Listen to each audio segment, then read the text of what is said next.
Olivia, my sister, mentioned they're coming over tomorrow afternoon. I'm sorry for always causing you trouble. Oh really? No problem. Should I prepare some snacks for tomorrow morning? I apologize that this keeps happening. It's like they don't have any boundaries. It's fine. I recently heard about a cute pastry place from a colleague. I'll go there to buy something. Aaron, my husband, is a 35-year-old office worker, 3 years older than me. We met at the office and got married later. He's always confident and a truly wonderful husband.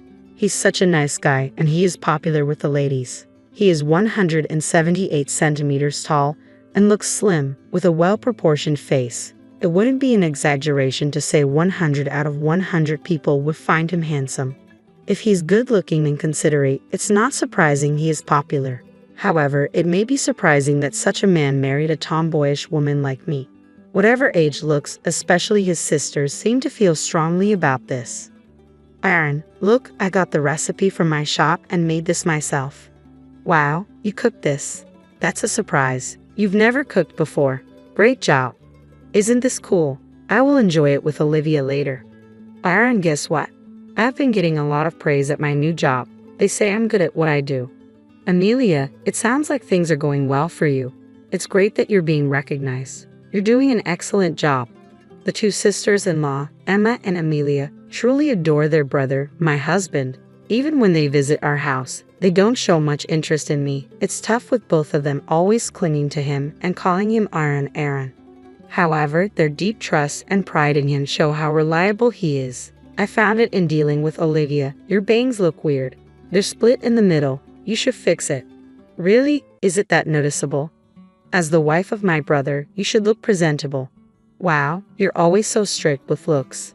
Afterwards, Emma kept pointing out how unsuitable. I stand by my husband, refusing to succumb to the sisters' attempts to force agreement. Despite their insistence, my kind and wonderful husband never once aligns with them. You two don't truly understand Olivia's good side, he always asserts with absolute conviction. Suddenly, Emma and Amelia, looking displeased, retreat home. I'm sorry for always putting you through this, Olivia. It's because I've spoiled them. My husband apologizes, as he often does. They always end up being rude to you. After her sisters depart, my husband offers his comforting presence, a consistent source of solace. That's the kind of husband he is, which is why he's so attractive, I muse inwardly. Furthermore, he excels in his career, showcasing remarkable talent week after week. The following week, we embark on a visit to his parents' house to celebrate my mother-in-law's birthday. A mere 15-minute drive separates our home from hers, with an MTA station and the city's main shopping area in between. For her birthday gift, we opt for a beautiful sweater. My active mother-in-law frequents the gym, enjoys dining out, and relishes travels with friends. During our shopping trip, my husband accompanies me, admiring the chosen garment. It looks lovely, he remarks, reinforcing his support and appreciation. When we gave her the present, she was thrilled. Thank you as always, Olivia. This is so lovely. My friends are throwing me a birthday party next week, and I'm thinking of wearing it then. It's great. We always appreciate you, Olivia. My mother-in-law and father-in-law always acknowledge and respect me greatly. When I decided to marry my husband and first met them, to be honest, the atmosphere was a bit awkward. Both of my in-laws seemed to have stiff expressions and I felt a distance, which made me uneasy. I later learned that my husband had once considered marrying another woman 8 years ago and had introduced her to his parents. However, her attitude towards her potential in-laws wasn't good, and it became clear through discussions that she was only interested in my husband's looks, and eventually the marriage was cut off. Therefore, initially, my in-laws were concerned that I might be another woman who was only interested in their son's appearance. However, after a while, my in-laws seemed to be reassured that I'm not interested only in his looks. Now, we have built a very good relationship. Byron, you're here. Emma, who had just finished her part-time job, came home. Byron, there is something. I want to tell you, I've decided to get married.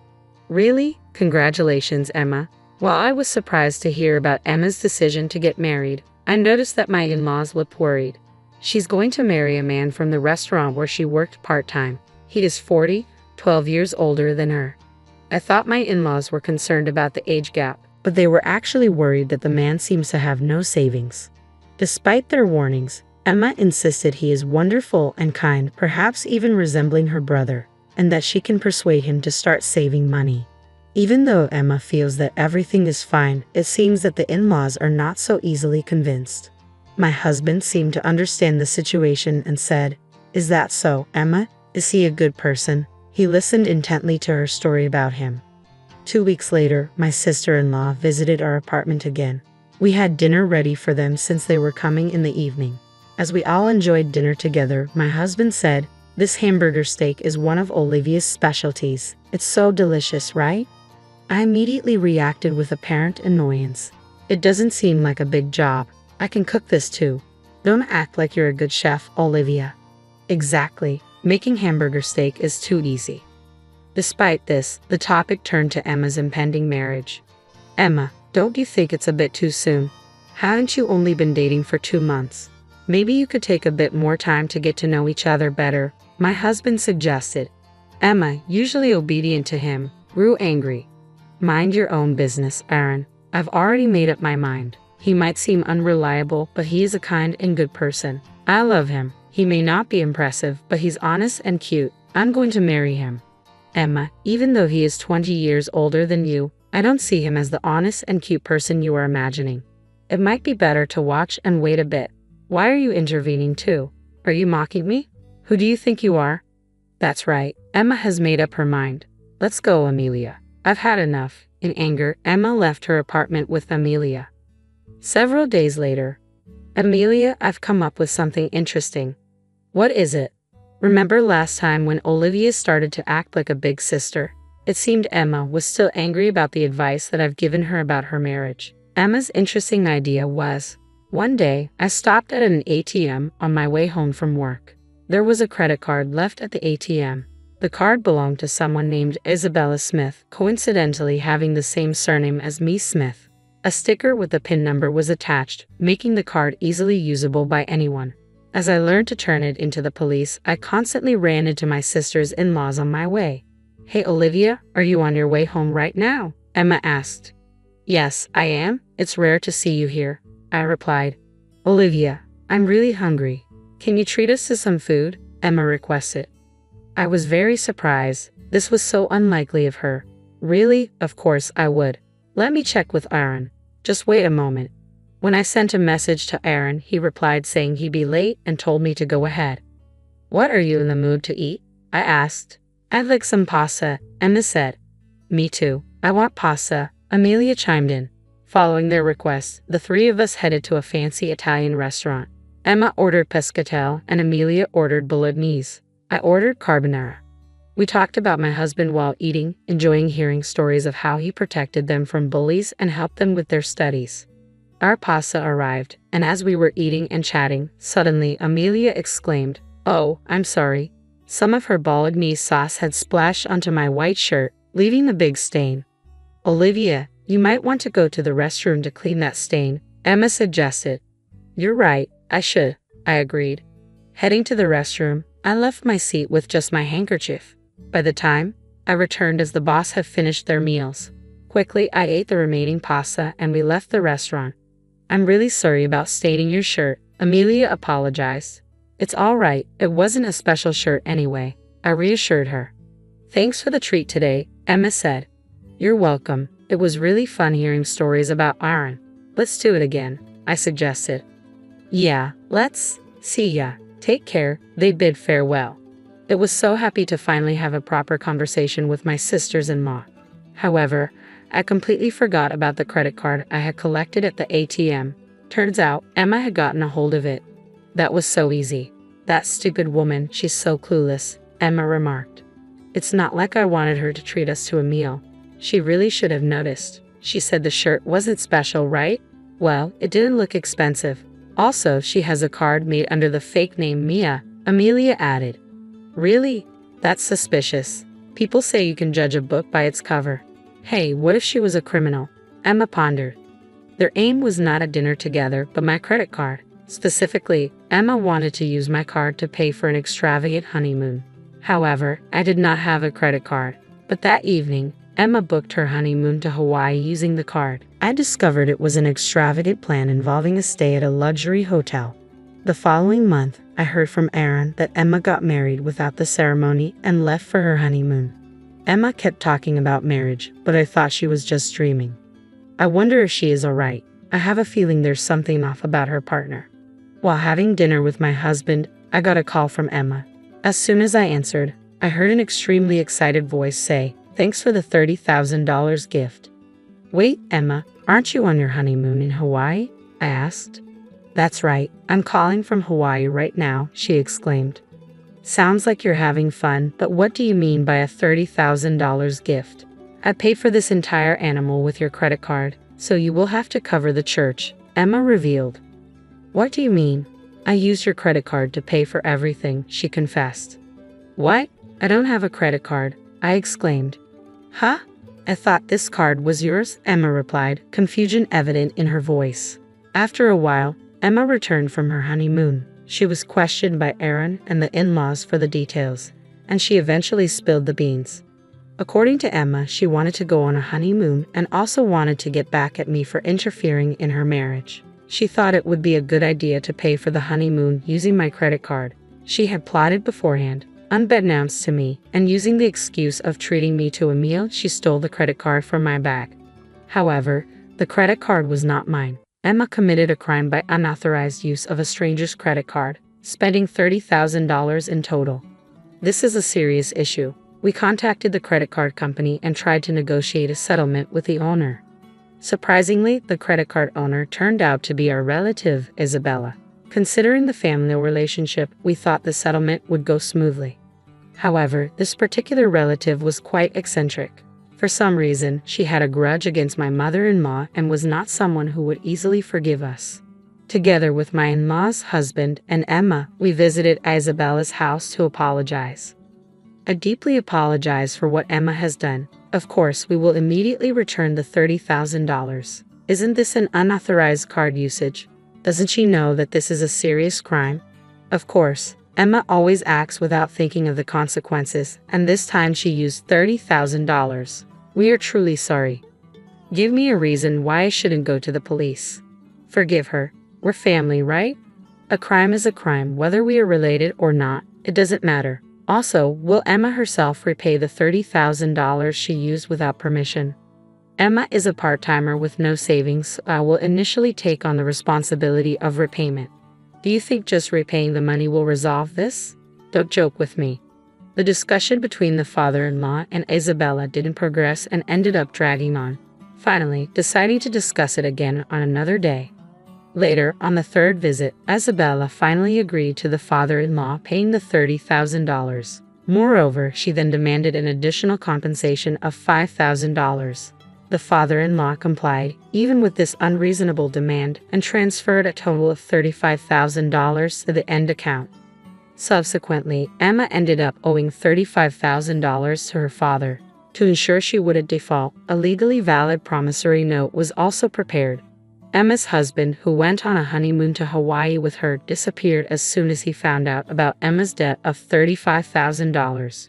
To protect himself, he initiated a divorce and fled from his newlywed wife, Emma. Moreover, he quickly started living with another woman before the divorce procedures were even finalized. He is a 40-year-old man who is 12 years older than Emma, without any savings, and can hold a job, but apparently he had a way with the ladies. Emma married him, being charmed by his unreliable yet cute demeanor. I do feel a bit of sympathy for Emma. Furthermore, Emma is the same age as Jacqueline, who is the daughter of Isabella, the owner of the credit card. They went to the same school from elementary to high school, but they were in different classes and had a competitive relationship rather than a friendly one. Jacqueline spread the word to their classmates. Emma is a criminal with a debt of $35,000. Watch out for her. Be careful with your wallet. Consequently, even Emma's old friends started distancing themselves from her. However, after these events, Emma's attitude towards me changed. They used to be competitive with me, but they have slowly started to respect me, and they plan to visit my house again tomorrow. They want me to teach them how to make hamburger steak. My name's Regina, and I became a single mom when my daughter, Mia, was just 10. My ex-husband, Tom, decided he'd found greener pastures with another woman. Just like that, he was gone, leaving me to pick up the pieces of our shattered family. From that day on, it was just the two of us. I threw myself into work, determined to give Mia everything she needed. I climbed the corporate ladder, worked overtime, took on extra projects, anything to make sure my little girl wouldn't want for anything. The trauma of abandonment hit Mia hard. She became withdrawn, angry. Her grades started slipping, and she'd lash out at the slightest provocation. I was at my wit's end, trying to be both mom and dad, provider and nurturer.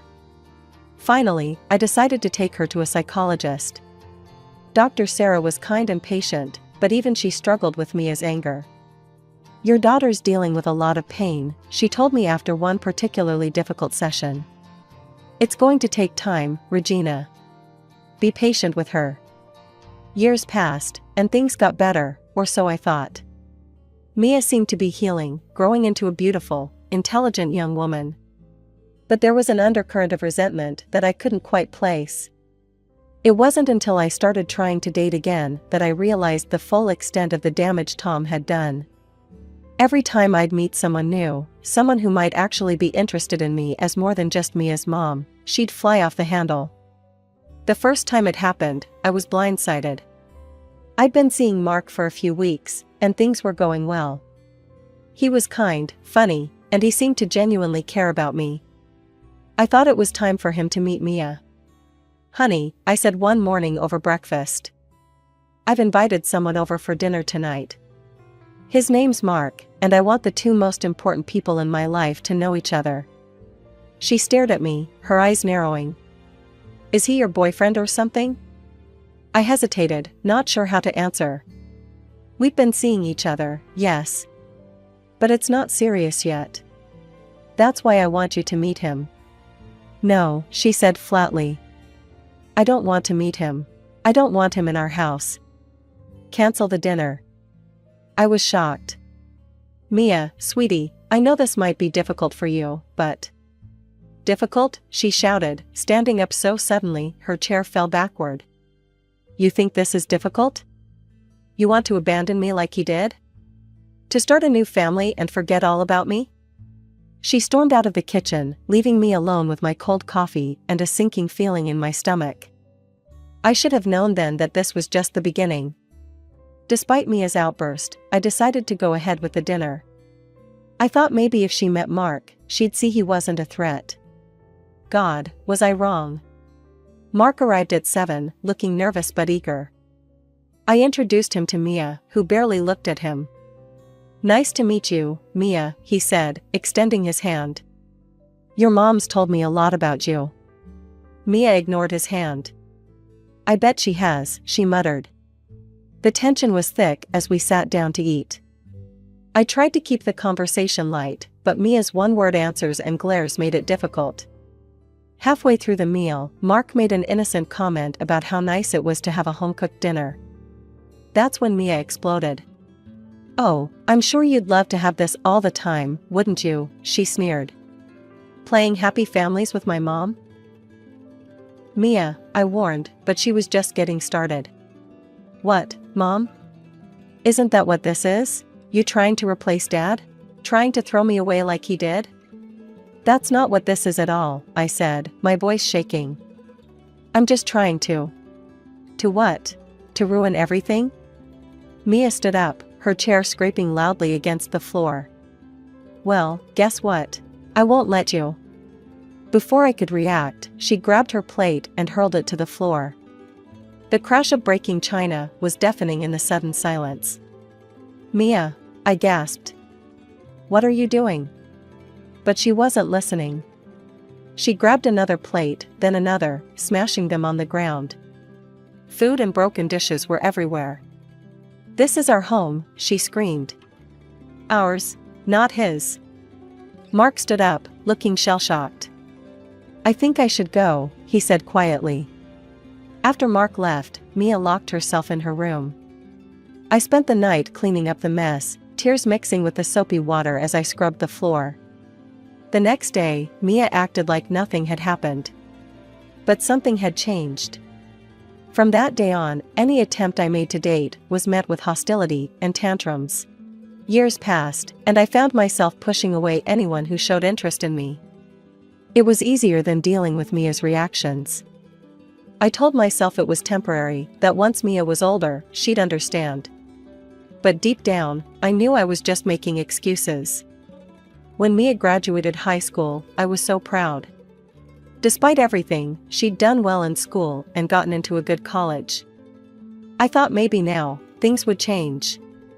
"Mom," she said the night before she left for college, you won't bring anyone home while I'm gone, will you?" I sighed. "Mia, honey, you're going to be living your own life now. Don't you think it's time for me to do the same?" Her face darkened. "So you are planning to replace me?" "Mia, please," I begged. "That's not fair. I've spent the last 8 years putting you first. I've given up everything for you." As soon as the words left my mouth, I knew I'd made a mistake. Mia's eyes filled with tears. "So I'm just a burden to you, is that it?" she cried. "A sacrifice you had to make?" "No, sweetie, that's not what I meant at all." I tried to backtrack, but it was too late. Mia stormed off to her room, slamming the door behind her. The next morning, she left for college without saying goodbye. With Mia away at college, I finally had a chance to rediscover myself. I started taking better care of myself, got a new haircut, bought some new clothes, even joined a gym. I reconnected with old friends, started going out more. And then I met David. He was kind, funny, and understood my situation with Mia. We started dating, and for a while, everything was perfect. But Mia, even from college, still tried to control my life. Every call, every visit home, she'd grill me about my social life.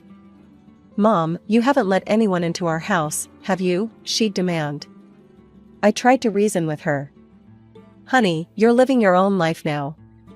Don't you think it's time I did the same?" But she'd get angry, threaten to drop out of college, say she couldn't focus on her studies, knowing I was replacing her. Once, after finding out about David, she called me in tears. "How could you do this to me? My grades are suffering because I'm so upset about you dating." It was exhausting, constantly walking on eggshells, trying to balance my happiness with Mia's demands. But I kept hoping things would get better once she graduated and started her own life. 4 years passed in this push and pull. Then, out of the blue, Mia called. "Mom, I'm coming home. And I'm bringing someone with me." My heart leapt. Maybe she'd finally found someone and understood why I'd wanted to date. Maybe now, things would change. When they arrived, I was shocked. Mia introduced the man beside her not as her boyfriend, but as her husband. "This is Jake," she said, a challenging look in her eyes. "We got married last week in Vegas." I couldn't believe it. My daughter was married, and I hadn't even known she was dating someone. "Mia," I gasped, "why didn't you tell me? Why wasn't I invited?" She shrugged. "We only met a few days ago. It was spontaneous." They didn't stay long.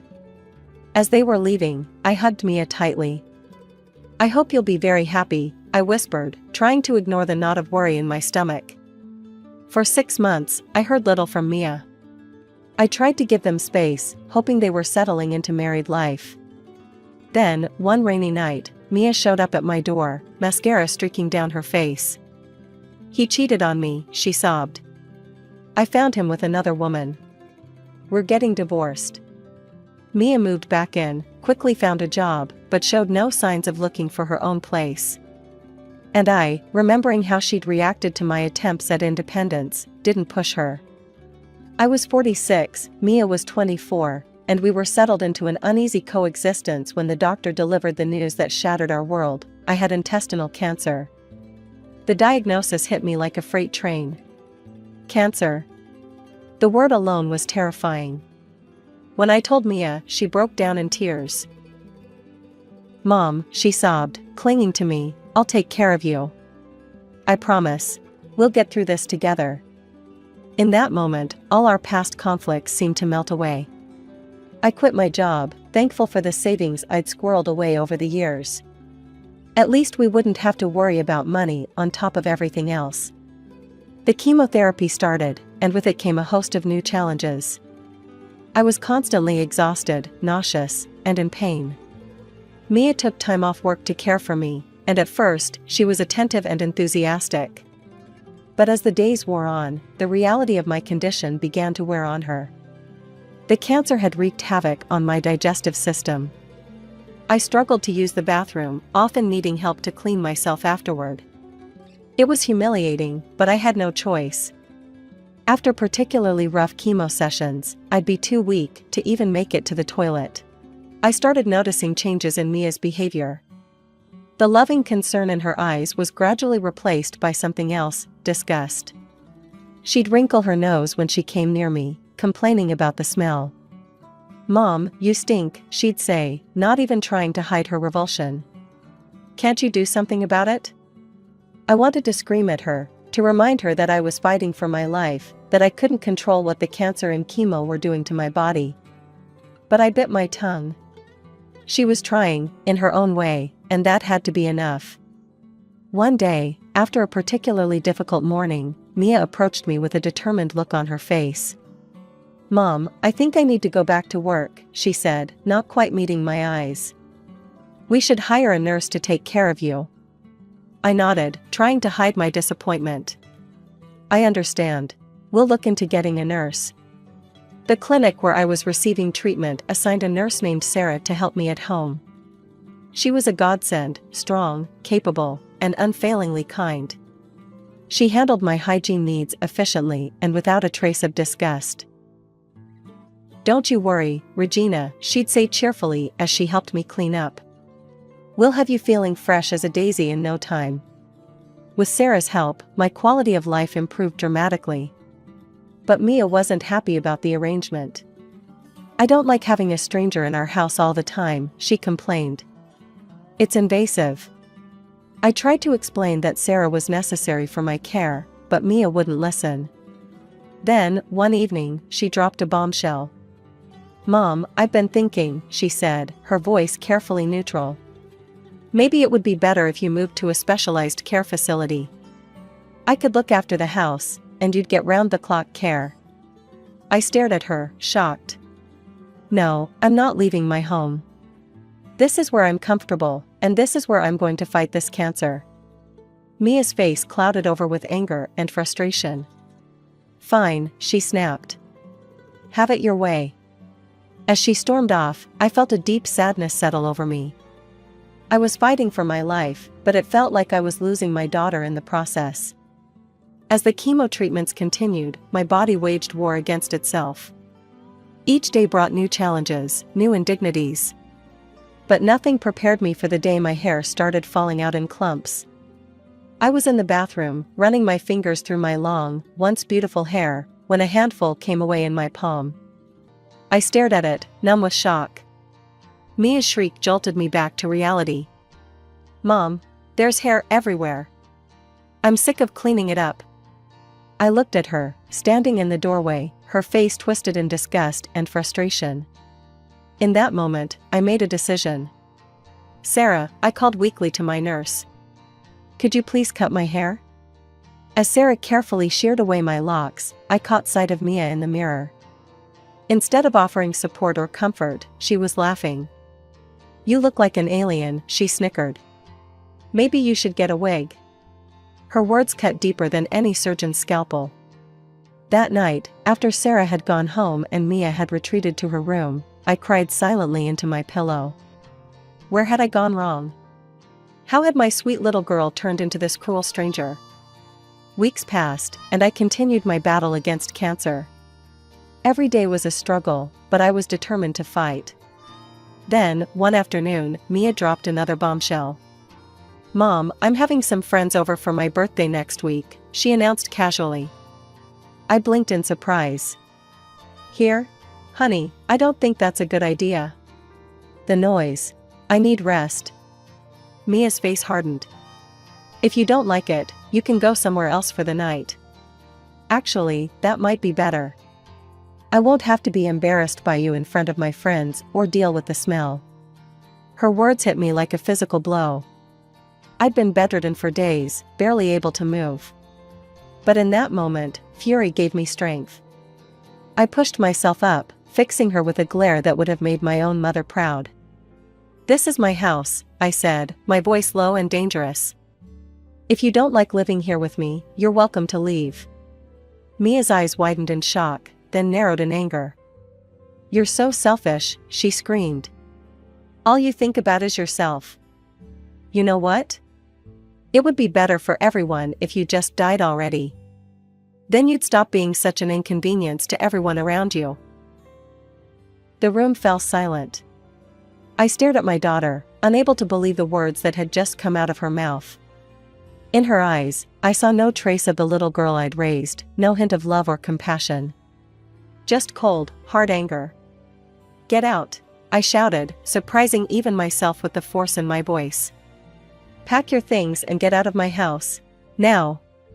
For a moment, Mia just stood there, shocked.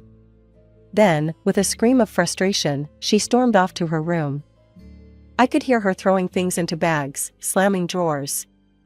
Minutes later, she stormed past me, bags in hand. "I hate you," she spat as she reached the door. "I wish Dad had taken me with him when he left." And then she was gone, the front door slamming behind her. She didn't even bother to close it properly. The open door mocked me, a glaring reminder of Mia's dramatic exit. I sat there, staring at it, feeling utterly drained. Finally, I reached for my phone with shaking hands and dialed my friend, Linda. "Linda," I croaked when she answered. "I need help. Can you come over?" Linda arrived in record time, concern etched on her face. She closed the door, then rushed to my side. "Regina, what happened?" The whole story poured out of me, Mia's cruelty, her harsh words, her abrupt departure. Linda listened, her face a mix of shock and anger. "Oh, Regina," she sighed when I finished. "You need to forget about that ungrateful girl and focus on yourself. You're fighting cancer, for God's sake." We talked for hours, tears flowing freely between us.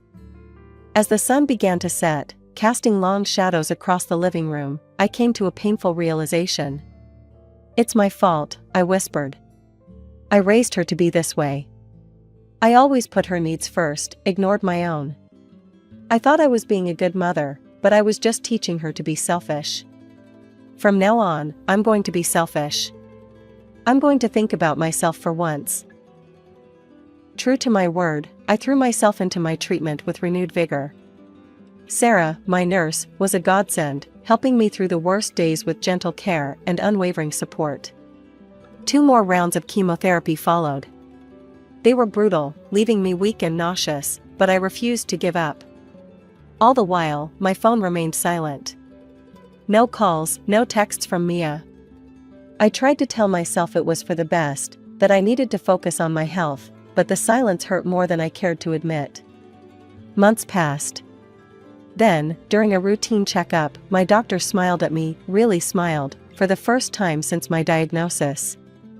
"The cancer's receding, Regina," he said. "You're not out of the woods yet, but this is very, very good news." I left the hospital that day feeling lighter than I had in months. The world seemed brighter somehow, full of possibilities I'd thought were lost to me forever. I was thin, almost gaunt, after months of illness. My clothes hung off me like sacks. But for the first time in a long time, I felt like myself again. I started taking short walks in the park near my house, feeling the sun on my face, the breeze in what remained of my hair. One afternoon, I stood in front of my closet, realizing none of my old clothes fit me anymore. Instead of feeling sad, I felt liberated. It was time for a change, inside and out. I spent a day sorting through my wardrobe, making piles to donate to a local homeless shelter. As I packed up bags of my old life, I felt like I was shedding more than just clothes. I was letting go of the old Regina, the one who'd let herself be walked all over, who'd put everyone else's needs before her own. Looking around my big, empty house, I realized it no longer fit the person I'd become. It was time for a change. With my savings providing a comfortable cushion, I made a bold decision: I wouldn't return to work. Instead, I'd downsize and focus on living. I contacted a realtor and put my house on the market. It sold quickly, and I found a small, cozy apartment that felt like it was made for me. It was perfect for one person, bright, manageable, and full of potential for a fresh start. I invested the remaining money from the house sale, feeling financially secure for the first time in years. Life was good, peaceful.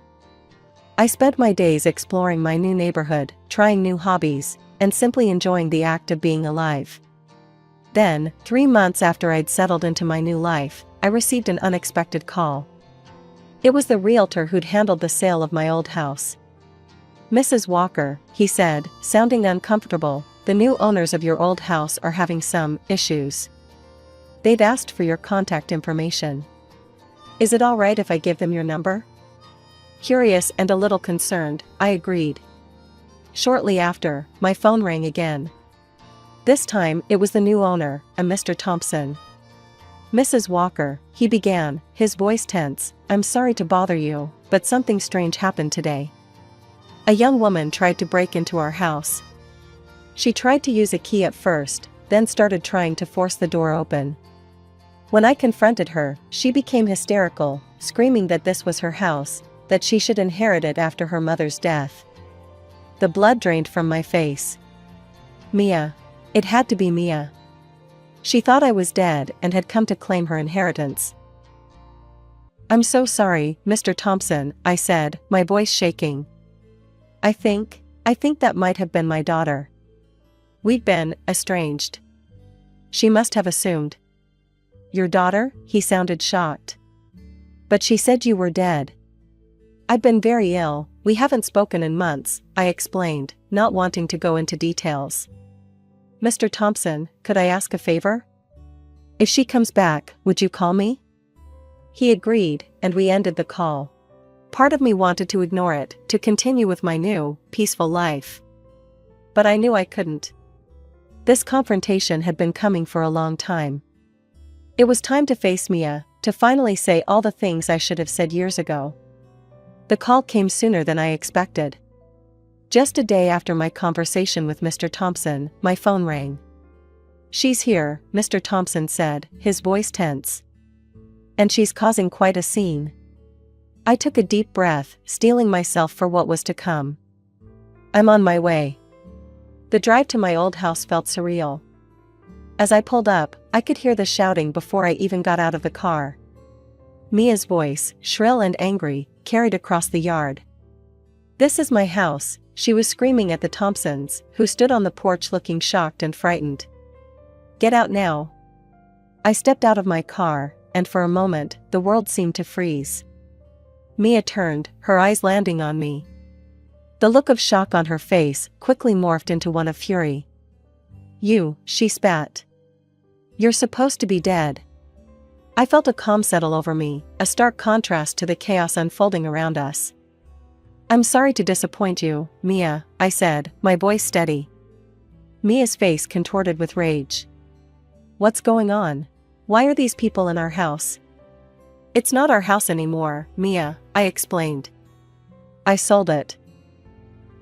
Her eyes widened in disbelief, then narrowed in anger. "You can't do that. It was supposed to be mine. I was supposed to inherit it when you died." I couldn't help but let out a bitter laugh. "I'm sorry I inconvenienced you by surviving." Mia's face turned red. "You don't understand. I have debts, I need money." I shook my head, acutely aware of the Thompsons and the small crowd of neighbors who had gathered to watch the spectacle. "I don't owe you anything, Mia. You abandoned me when I was fighting for my life. You wished me dead. Why should I help you now?" "Because you're my mother," she screamed. "You're supposed to take care of me." I felt a sadness wash over me, but I stood my ground. "No, Mia, not anymore. You're an adult. Your choices, your consequences." Mia's face twisted into an ugly sneer. "You know what? Dad was right to leave you. You're useless. It would have been better if you had died." Her words hung in the air, shocking even the onlookers into silence. But this time, they didn't cut me to the core. This time, I felt only pity for the angry, bitter woman my daughter had become. Without another word, I turned and walked back to my car. Before getting in, I addressed the Thompsons. "If she comes back or tries to break in again, call the police," I said, gesturing towards Mia. "She has no right to be here." As I drove away, I caught a last glimpse of Mia in my rearview mirror, her face a mask of shock and fury. But for the first time, her anger didn't touch me. I was free. In the months that followed, I embraced my new life fully. I took up painting, finding joy in splashing colors across canvas. My health continued to improve, and each day I felt stronger, more alive. Mia never called or tried to contact me again. Sometimes I felt a pang of sadness for the relationship we'd lost, but mostly I felt relief. I had spent so many years trying to fill the bottomless pit of her needs. Now, finally, I was living for myself. The name's Rachel, and I'm the oldest of 2 daughters. From as far back as I can remember, I was the serious one, the independent one. My sister Lily? She was the complete opposite. Growing up, our house was always filled with noise. Lily's laughter, Mom and Dad's doting words, the constant buzz of the latest pop songs. Me? I preferred the quiet corners, nose buried in a book or scribbling away at my homework. Birthdays and holidays were a stark reminder of how different Lily and I were. While she'd tear through her gifts, squealing with delight at the latest trendy clothes or gadgets, I'd carefully set aside the money I received. "What are you saving for this time, Ratch?"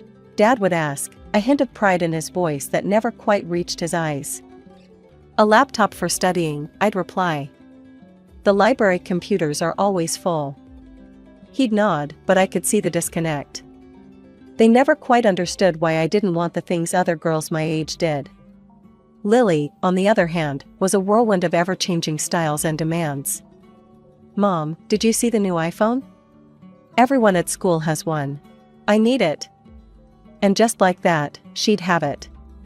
No questions asked, no saving required. I remember the day I finally bought my laptop. I'd saved for months, researching the best model for my needs. When I brought it home, I was bursting with pride. "Look, I finally got it," I announced at dinner. Mom glanced up from her plate. "That's nice, dear. Oh, Lily, tell us about your day at the mall." And just like that, the conversation shifted. Lily launched into a detailed description of her latest shopping spree, and my achievement faded into the background. It wasn't that they didn't love me. I knew they did, in their own way. But Lily was the sun in our family's solar system, and I was a distant planet, quietly orbiting on my own path. As we grew older, the differences only became more pronounced. While Lily experimented with wild hairstyles and the latest fashion trends, I stuck to my practical ponytail and comfortable jeans. The library became my second home, a quiet sanctuary where I could focus on my goals without distraction.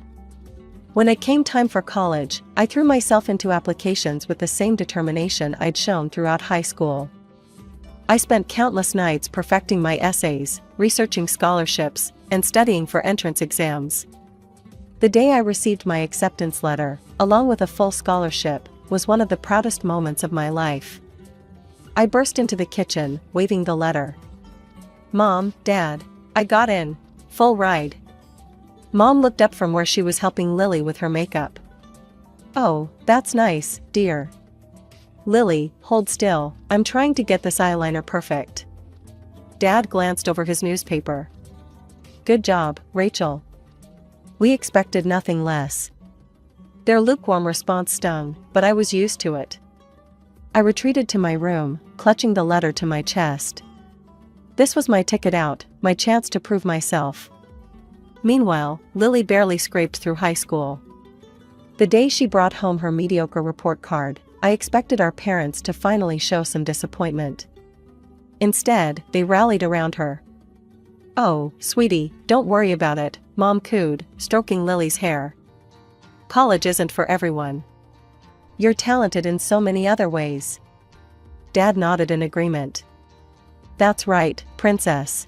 You'll find your path." I couldn't believe my ears. Are you kidding me? She barely passed. Mom shot me a sharp look. Rachel, don't be cruel. Your sister has other gifts. I bit my tongue and retreated once again. It was clear that no matter what I achieved, Lily would always be the favorite. College was a breath of fresh air. For the first time, I was surrounded by people who valued hard work and ambition. I threw myself into my studies, determined to make the most of this opportunity. One day, during my sophomore year, I got a call from home. It was Lily, her voice bubbly with excitement. Rach, guess what? I'm thinking of taking some beauty courses. Mom and Dad think it's a great idea. I wanted to tell her about the fascinating research project I was working on, about the internship I'd landed for the summer. But I knew she wouldn't care. As I hung up, I couldn't help but feel a mix of frustration and determination. I was on my own path, and I was going to make it count. The years flew by. While Lily flitted from one beauty course to another, never quite finishing anything, I graduated with honors. I landed a job at a prestigious company before the ink was dry on my diploma. The day I moved into my own apartment was bittersweet. As I unpacked my meager belongings, I thought about how different my life was from Lily's. She was still living at home, being pampered by our parents. But I was standing on my own 2 feet, ready to take on the world. My first few months at work were a whirlwind. I worked longer hours than anyone else, determined to prove myself. My dedication didn't go unnoticed. Within a year, I was promoted to team leader. I called home to share the news. Mom answered, "Oh, Rachel, that's nice. But guess what? Lily's met the most wonderful boy. He comes from such a good family. We're all so excited." As she rattled on about Lily's new boyfriend, my promotion faded into the background. I hung up feeling deflated but more determined than ever. If my family couldn't appreciate my achievements, I'd just have to achieve even more. I threw myself into my work like a woman possessed. Days blurred into nights, weekends became just another opportunity to get ahead. My dedication paid off. I got another promotion, then another. Before I knew it, I was head of the department, the youngest in the company's history. Mr. Thompson, the owner, called me into his office one day. "Rachel, your work has been exceptional. We've never had someone rise through the ranks so quickly." I beamed with pride. "Thank you, sir. I love what I do." He smiled. "It shows. That's why I want to offer you something special.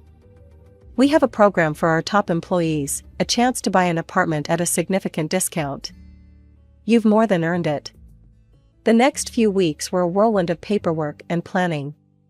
When I finally got the keys, I felt like I was walking on air. I decided to throw a housewarming party, a chance to celebrate my success with the people who mattered most. I didn't have much furniture yet, so I bought some inexpensive plastic tables and chairs. I arranged everything carefully, making sure the disposable tableware matched the decor. It wasn't fancy, but it was mine, and I was proud of it. The day of the party arrived. My colleagues showed up first, bearing gifts and warm congratulations. Then my family arrived. Mom, Dad, and Lily swept in like a whirlwind. I noticed Lily's eyes darting around, taking in the modest furnishings with a barely concealed smirk. As the evening wore on, I noticed a pattern. Every time one of my colleagues tried to congratulate me or mention my accomplishments, my parents would swiftly change the subject to Lily. "Oh, that reminds me," Mom would say, cutting off my coworker mid-sentence. "Did Rachel tell you about Lily's latest modeling gig? She's just so photogenic." Dad would chime in. "Yes, our Lily was born for the spotlight.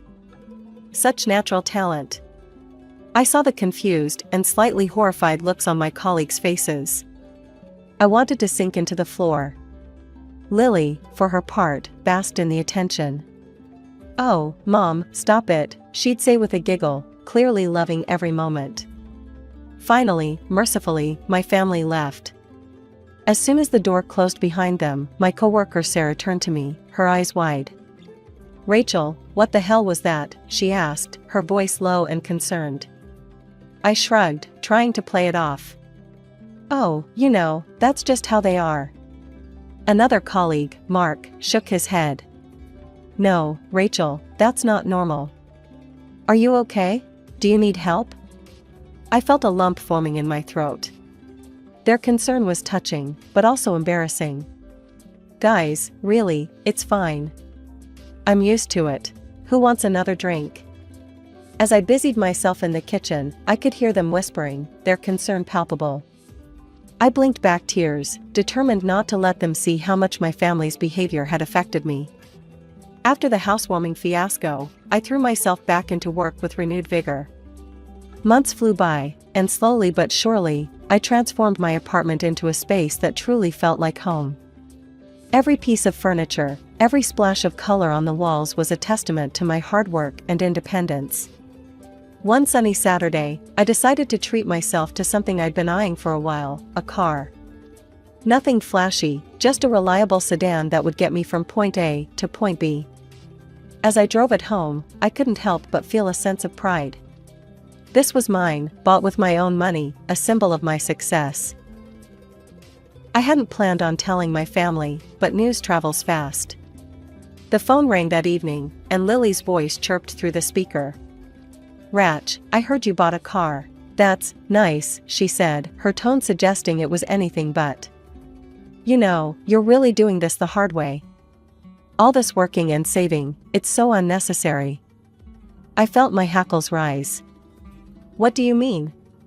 "Well, the main task of a woman is to get married properly, silly. Find a man who'll support you and give you everything you need. Why work yourself to the bone when you could have it all handed to you?" I was speechless for a moment. Was she serious? "Lily, that's not. I want to earn things for myself. I'm proud of what I've accomplished." She laughed, a tinkling sound that grated on my nerves. "Oh, Rach, always the difficult one. Well, you'll see. I'll show you how it's done." Before I could respond, she had hung up. I stared at the phone, a mix of anger and disbelief swirling in my gut. How could we see the world so differently? A few months later, I got my answer. Lily called, her voice bubbling with excitement. "Rachel, you'll never guess what happened. I'm getting married. His name is Robert. He's absolutely loaded, Rach. His parents are paying for the whole wedding. It's going to be gorgeous." As she rattled off details about dresses and flowers and guest lists, I felt a strange hollowness in my chest. This was what she had been working towards, I realized. This was her version of success. The day of the wedding arrived all too soon. I stood in the grand hall, feeling out of place among the glittering guests. Lily was radiant in her designer gown, and our parents couldn't stop gushing. I sipped my champagne, trying to quell the bitterness rising in my throat. Had they ever looked at me with such pride? Had they ever been this happy for my accomplishments? As the evening wore on, I felt more and more like an outsider. Lily was in her element, charming guests and basking in the attention. Our parents flitted about, proudly introducing themselves as the parents of the bride. As I drove home in my modest car, to my modest apartment that I'd worked so hard for, I couldn't help but wonder, had I made the right choices? Was Lily right? Had I chosen the harder path? But then I thought about my job, my achievements, the sense of pride I felt every time I accomplished something on my own. No, I decided. My path might be harder, but it was mine. And that made all the difference. After Lily's wedding, life settled into a new rhythm. Work kept me busy, but my mother's frequent calls became an unwelcome interruption. Every conversation was the same. "Rachel, darling," Mom would start, her voice dripping with false sweetness. "You'll never believe what Lily's been up to." I'd brace myself as she launched into another tale of Lily's fabulous new life. "She's been invited to the most exclusive gatherings. Can you believe it? Our Lily, rubbing elbows with high society." One day, after a particularly trying call, I couldn't hold back anymore. "Mom, that's great for Lily, but don't you want to know what's going on in my life?" There was a pause. "Oh, honey," she said, her tone patronizing. "Of course we care. But you really should learn from your sister. Be more beautiful, get things easily. Why work all day for pennies when you could have it all?" A few weeks later, an invitation arrived. Lily and Robert were having a housewarming party for their new luxury apartment, a gift from his parents, of course. The night of the party, I stood outside their building, feeling small. I smoothed down my simple dress and took a deep breath before heading in. The apartment was stunning. Every surface gleamed, every piece of furniture looked like it cost more than my yearly salary. My parents were already there, cooing over every detail. I tried to blend into the background, but Lily spotted me. She sauntered over, champagne flute in hand. "Rachel, so glad you could make it," she said, her eyes scanning my outfit critically. "I hope you're taking notes. This is how a housewarming should be done. None of that plastic furniture and disposable dish nonsense like at your place." I felt my cheeks burn. "Lily, that's..."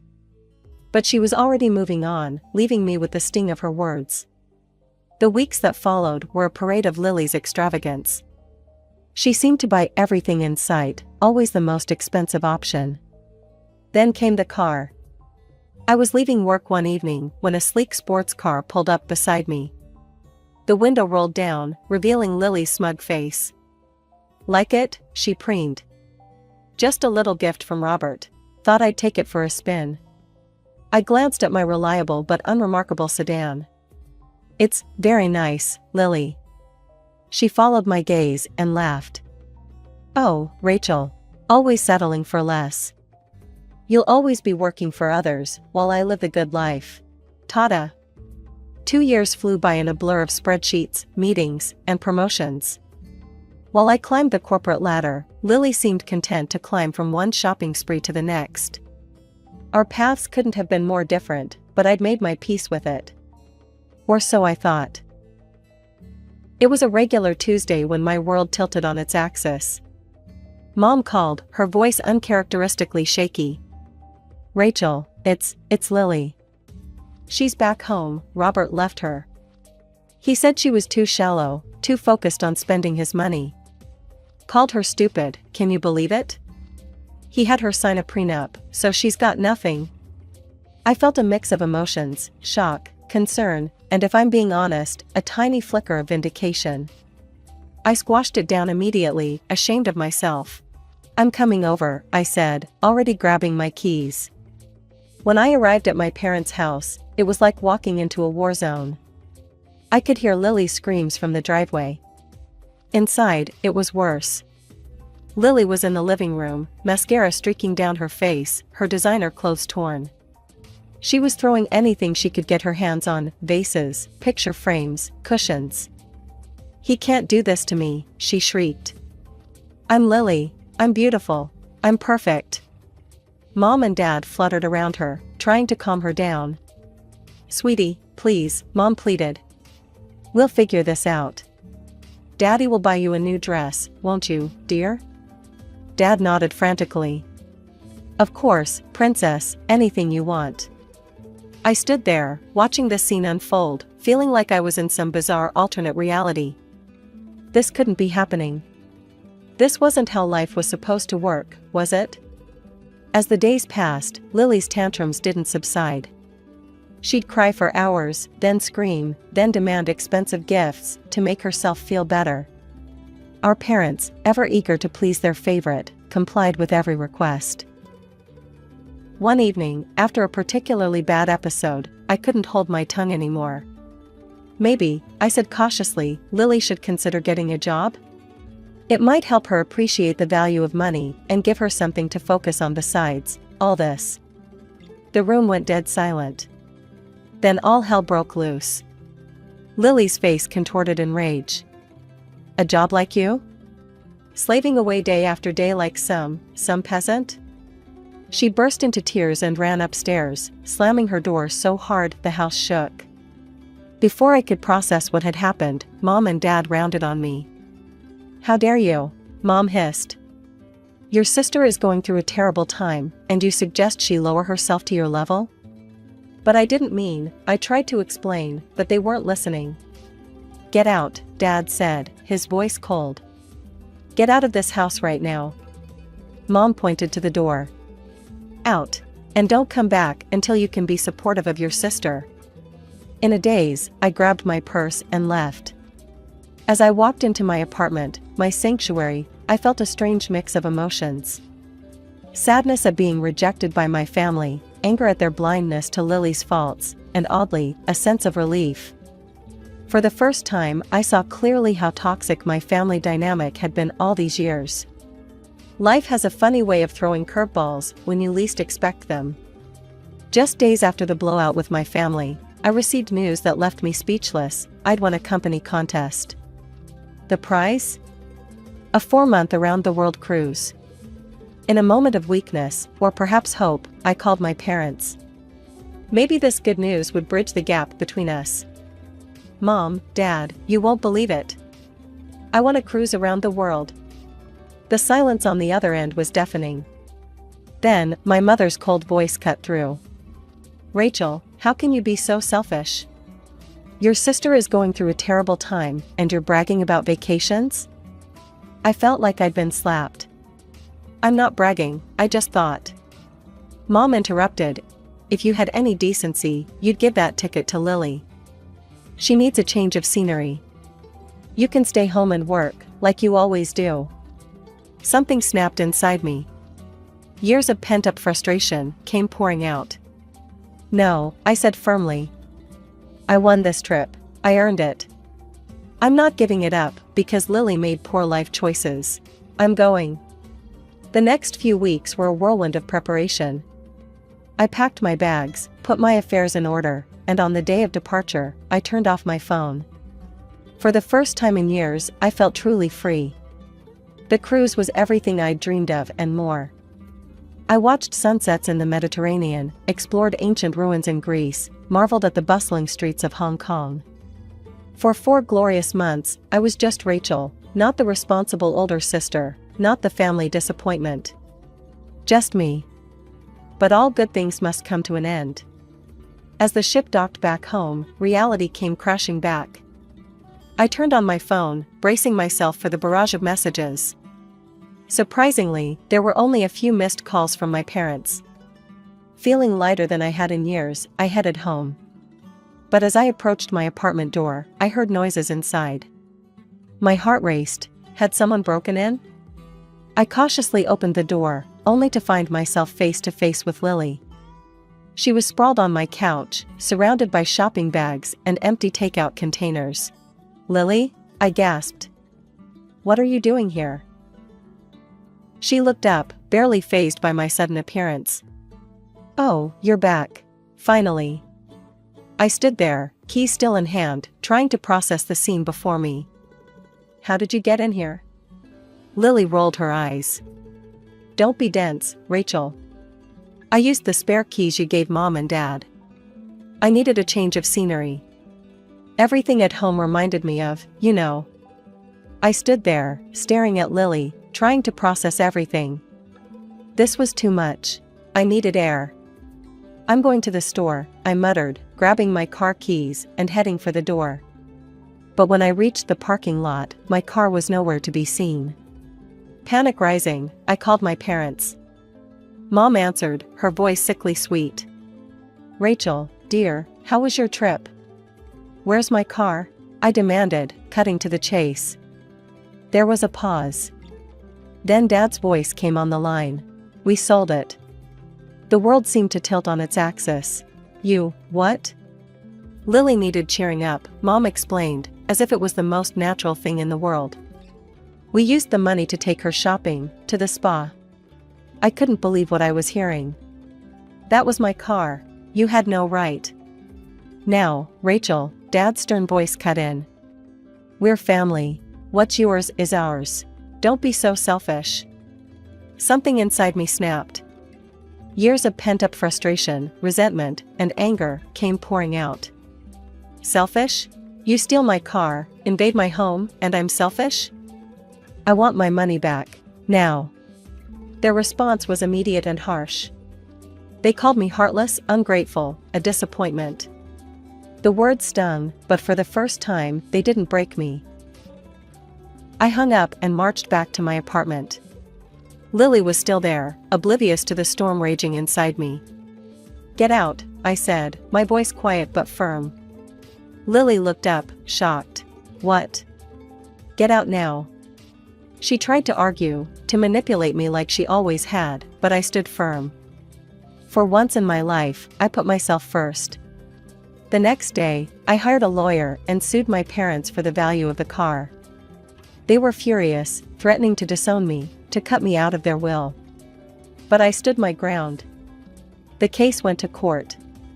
It was a grueling process, laying out years of emotional manipulation and financial abuse for strangers to judge. But in the end, justice prevailed. The judge ruled in my favor. My parents were forced to sell their house to repay me. They moved into a small apartment, all the while painting me as the villain who had ruined their lives. But for once, their words couldn't touch me. As I drove my new car home from the dealership, I felt a weight lift off my shoulders. For the first time in my life, I was truly free. Free from expectations, free from manipulation, free to be myself. I cut off all contact with my family. It wasn't an easy decision, but it was necessary. The first few months were hard. There were moments of doubt, of loneliness. But slowly, I began to build a life on my own terms. I threw myself into my work, rising quickly through the ranks. I made new friends who appreciated me for who I was, not what I could do for them. I traveled, I learned new skills, I found hobbies that brought me joy. And most importantly, I learned to love myself. To appreciate my strength, my determination, my worth. Now, as I sit in my office, looking out over the city, I can't help but smile. The path I chose wasn't easy, but it was mine. I built this life brick by brick, decision by decision. And I wouldn't have it any other way. I remember my childhood like it was yesterday. The smell of my dad's aftershave, the sound of his keys jingling as he came home from work. I'm Alice, and this is my story. I was born into what you'd call an ordinary family. Mom, Dad, and me. But from the get-go, it was clear who my favorite was. Dad. He was my hero, my everything. Every day, I'd wait by the window, my nose pressed against the glass, waiting for his car to pull up. The moment I saw him, I'd bolt to the door, ready to jump into his arms. "There's my little princess," he'd say, scooping me up and spinning me around. I'd giggle, burying my face in his neck, breathing in that familiar scent that meant safety and love. Mom? Well, she was there.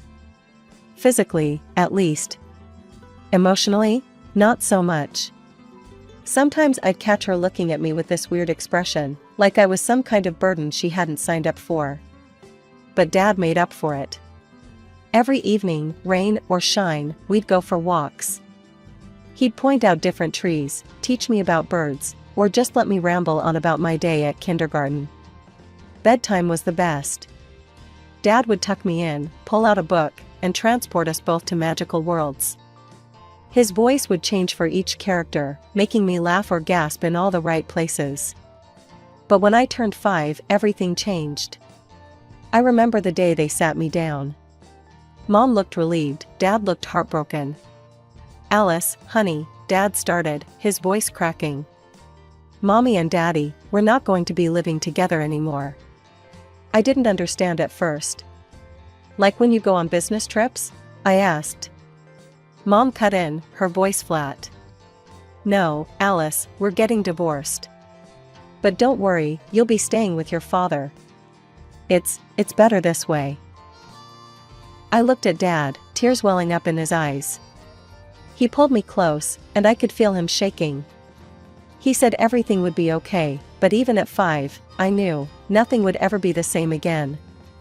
The divorce hit me hard, but Dad did his best to make things normal. We moved to a new neighborhood with a good school nearby. I remember the day we arrived at our new house. "What do you think, Alice?" Dad asked, his eyes hopeful. I looked at the unfamiliar building and felt a lump in my throat. "It's big," I managed to say. Dad knelt down beside me. "I know it's different, sweetheart.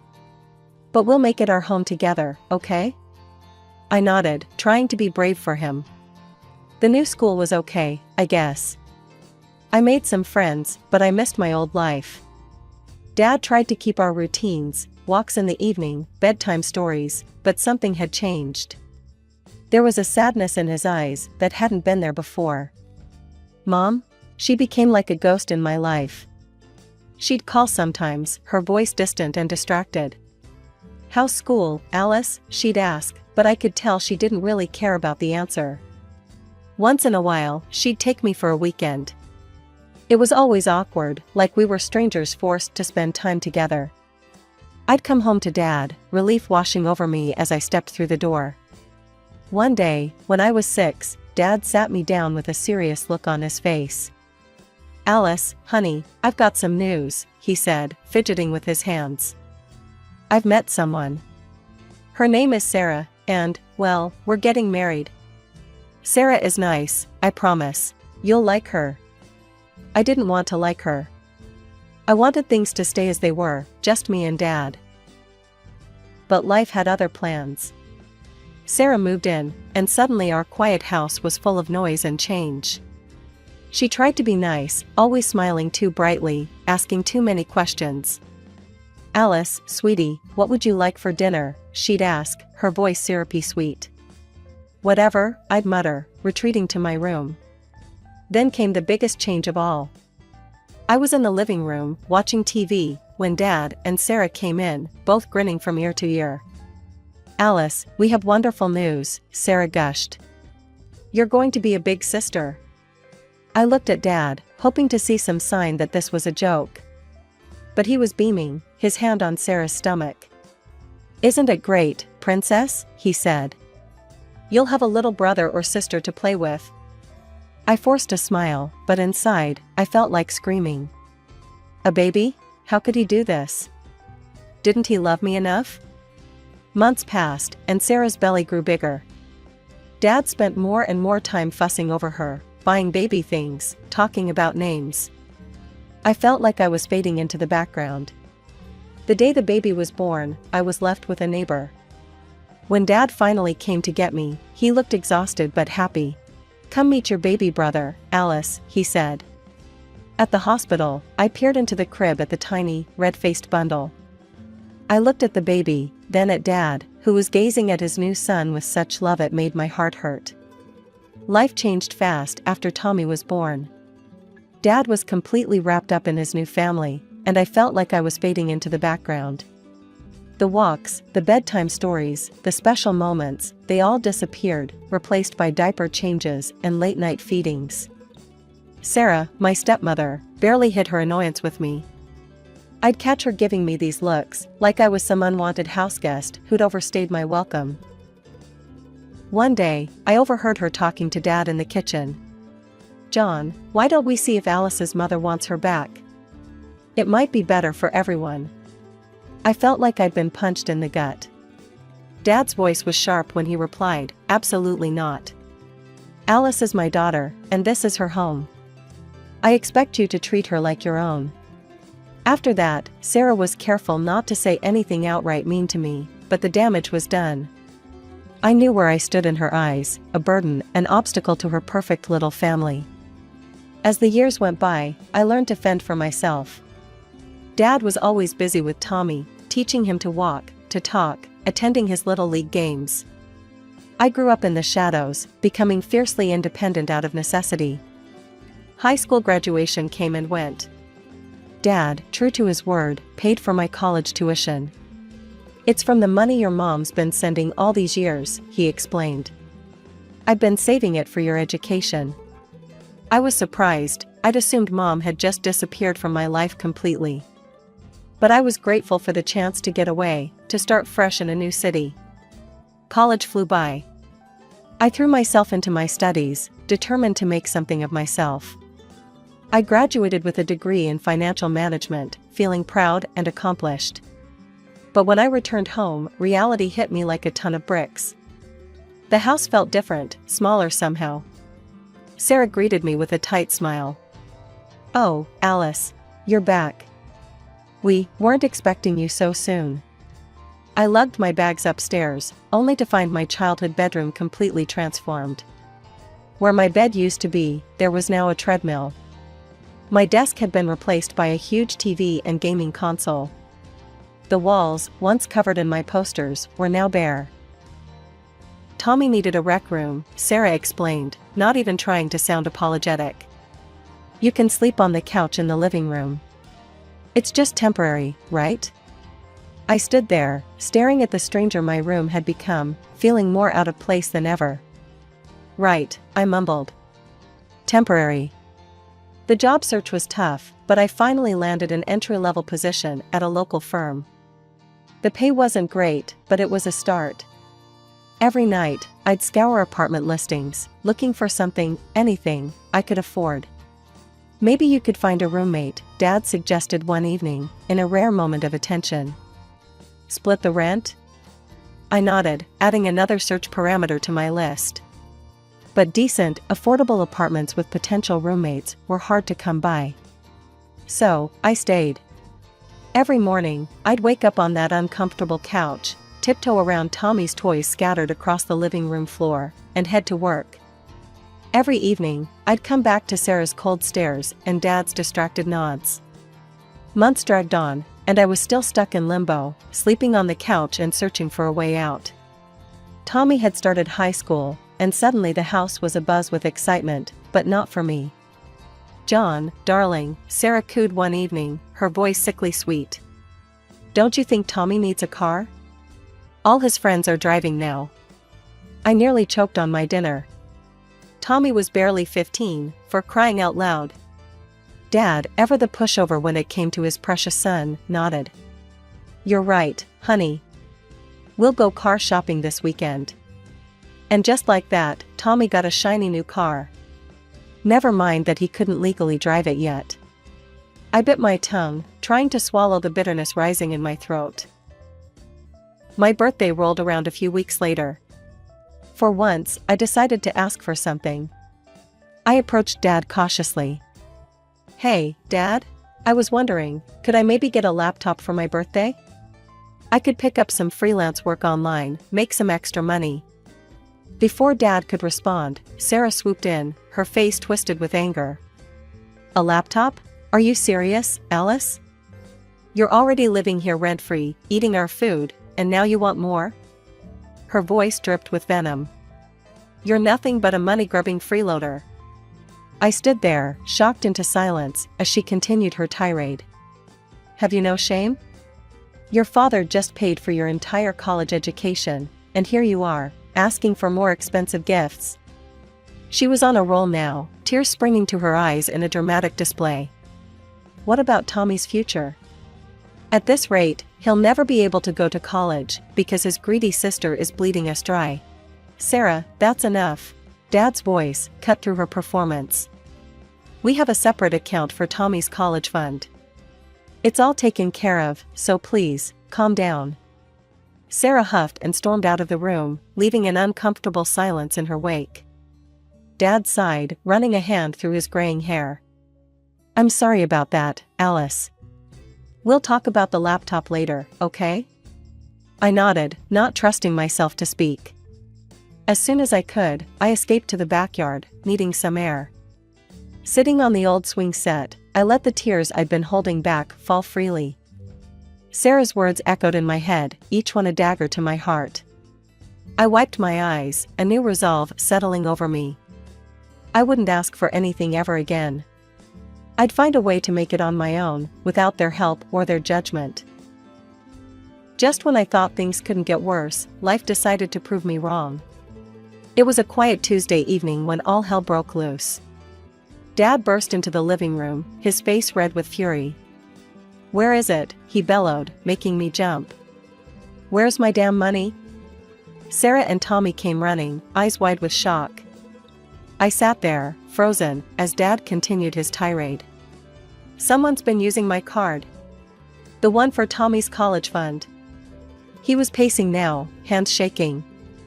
Jewelry stores, electronics. Who the hell's been spending my money? His eyes landed on me, narrowing with suspicion. Alice, did you take my cards? Have you been in my wallet? I felt like I'd been doused in ice water. What? No, Dad, I would never. But he wasn't listening. He was on a rampage, tearing through the room like a tornado. Sarah's voice cut through the chaos. John, check her backpack. It's right there.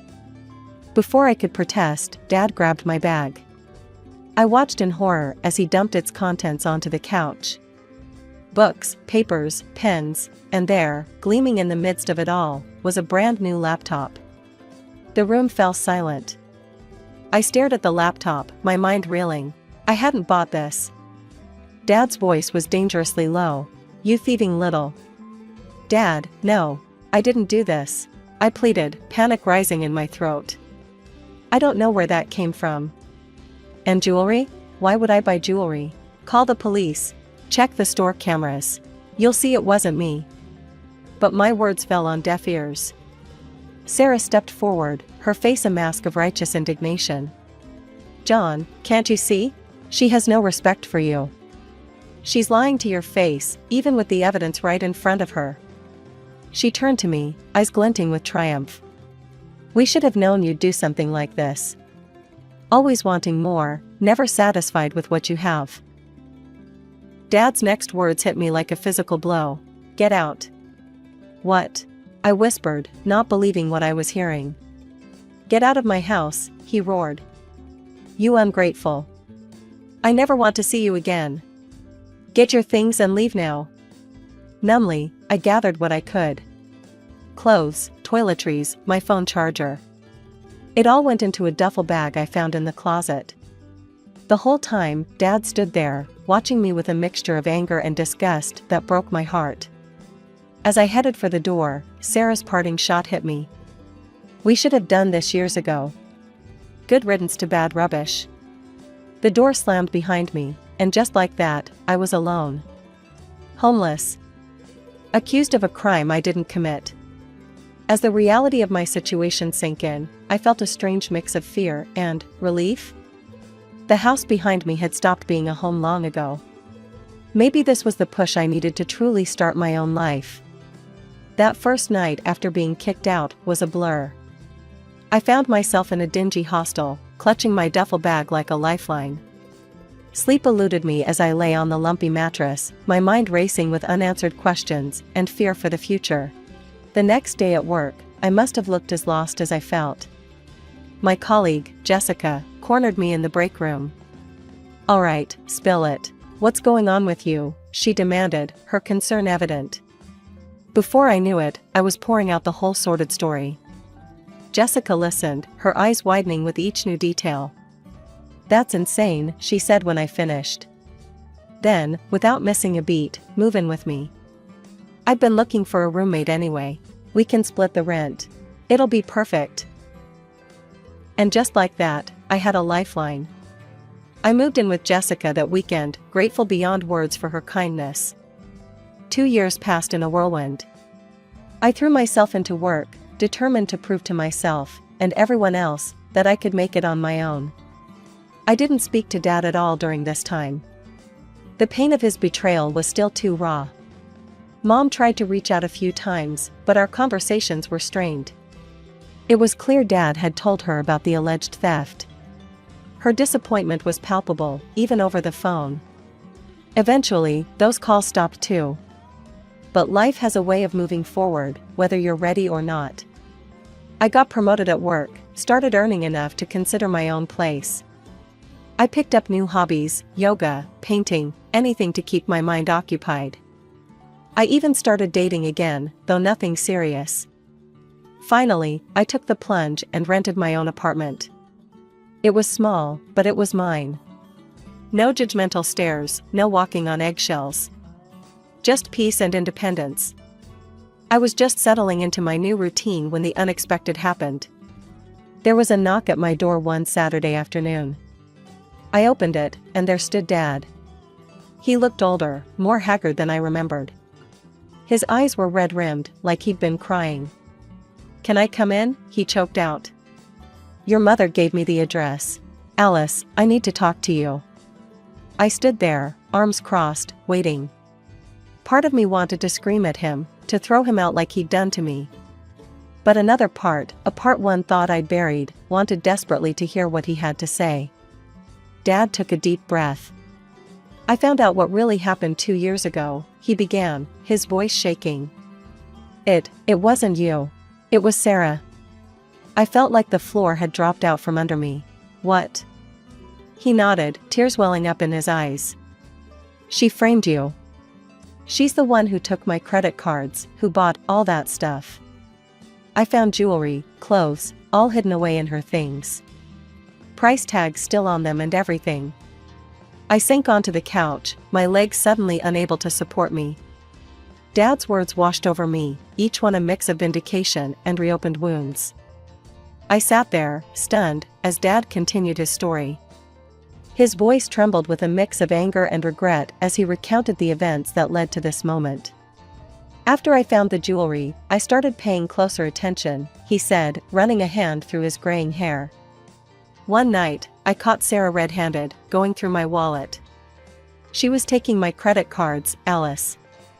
I felt a lump form in my throat. All this time, I'd been right. But the vindication tasted bitter." Dad went on, his words tumbling out faster now.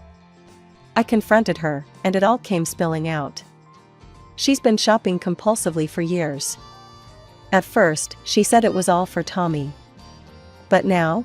She's maxed out credit cards, taken out loans, all for stuff we don't need." I shook my head, disbelief warring with a perverse sense of satisfaction. "And the laptop? The one you found in my bag?" Dad's face crumpled. "She planted it there. Bought it with my card and slipped it into your things. God, Alice, I'm so sorry. I should have believed you." The apology hung in the air between us, heavy and insufficient. "I told her she needed help," Dad continued. "Begged her to see a therapist, to get treatment for her shopping addiction. But she refused. Said there was nothing wrong with her." I could picture it, Sarah, defiant and unapologetic. Just like she'd been the day they kicked me out. And then, Dad's voice dropped to a near whisper, "She said she was right to frame you. That she'd do it again if she had the chance." The room seemed to tilt. I gripped the edge of the couch, steadying myself. "That was it for me," Dad said. "I filed for divorce the next day. Kicked her out of the house. I couldn't live with someone who'd hurt my daughter like that." He looked at me then, his eyes pleading. "Alice, I know I don't deserve it, but please, can you forgive me? I was blind, and stupid, and I hurt you so badly. I'm so sorry." I stared at him, this man who had once been my hero. The father who'd read me bedtime stories and taught me to ride a bike. The same father who'd thrown me out without a second thought, who'd believed the worst of me so easily. For a moment, I was that scared, heartbroken girl again, standing on the sidewalk with nowhere to go. The pain of that betrayal washed over me anew. "Dad," I said, my voice barely above a whisper. "I can't forgive you. Not now, maybe not ever. You didn't just kick me out. You believed I could do something so terrible. You didn't even try to hear my side. And for 2 years, Dad, you didn't call, didn't check if I was okay." Dad nodded, tears streaming down his face. "I understand," he choked out. "I don't deserve your forgiveness. I needed you to know the truth." I stood up, suddenly needing space. "Thank you for telling me, but I think you should go now." As the door closed behind him, I sank to the floor, emotions overwhelming me. The truth was out, but it didn't feel like a victory. It felt like reopening a wound that had never really healed. After Dad left, I thought I'd finally have peace. But life had other plans. My phone started ringing incessantly, Mom, trying to play peacemaker. "Alice, honey," she'd plead, "your father is truly sorry. Can't you find it in your heart to forgive him?" Each call left me more frustrated than the last. "Mom, please. I'm not ready. I don't know if I'll ever be ready. But she wouldn't let up. One evening, I opened my door to find both my parents standing there. "What are you doing here?" I demanded, anger bubbling up inside me. Mom pushed past me into the apartment, Dad trailing behind looking sheepish. "Alice, this has gone on long enough," she started, her voice stern. "Your father made a mistake, but he's apologized. You have no right to hold this grudge. Think of all the good things he's done for you." I couldn't believe what I was hearing. No right? He kicked me out. He believed I was a thief. Where was all this support when I was sleeping on a friend's couch, trying to rebuild my life? Mom opened her mouth to argue, but I cut her off. "No, I'm done. Both of you, please leave. And don't come back. If you keep pushing this, I'll get a restraining order." I mean it. The shock on their faces would have been comical if the situation wasn't so painful. Mom looked like she wanted to yell, but Dad put a hand on her arm. "We understand, Alice," he said quietly. "We'll go. But I'll be here when you're ready. If you're ever ready." As the door closed behind them, I felt a mix of relief and exhaustion. I sank onto my couch, desperate for some peace to heal. Weeks passed. Life went on.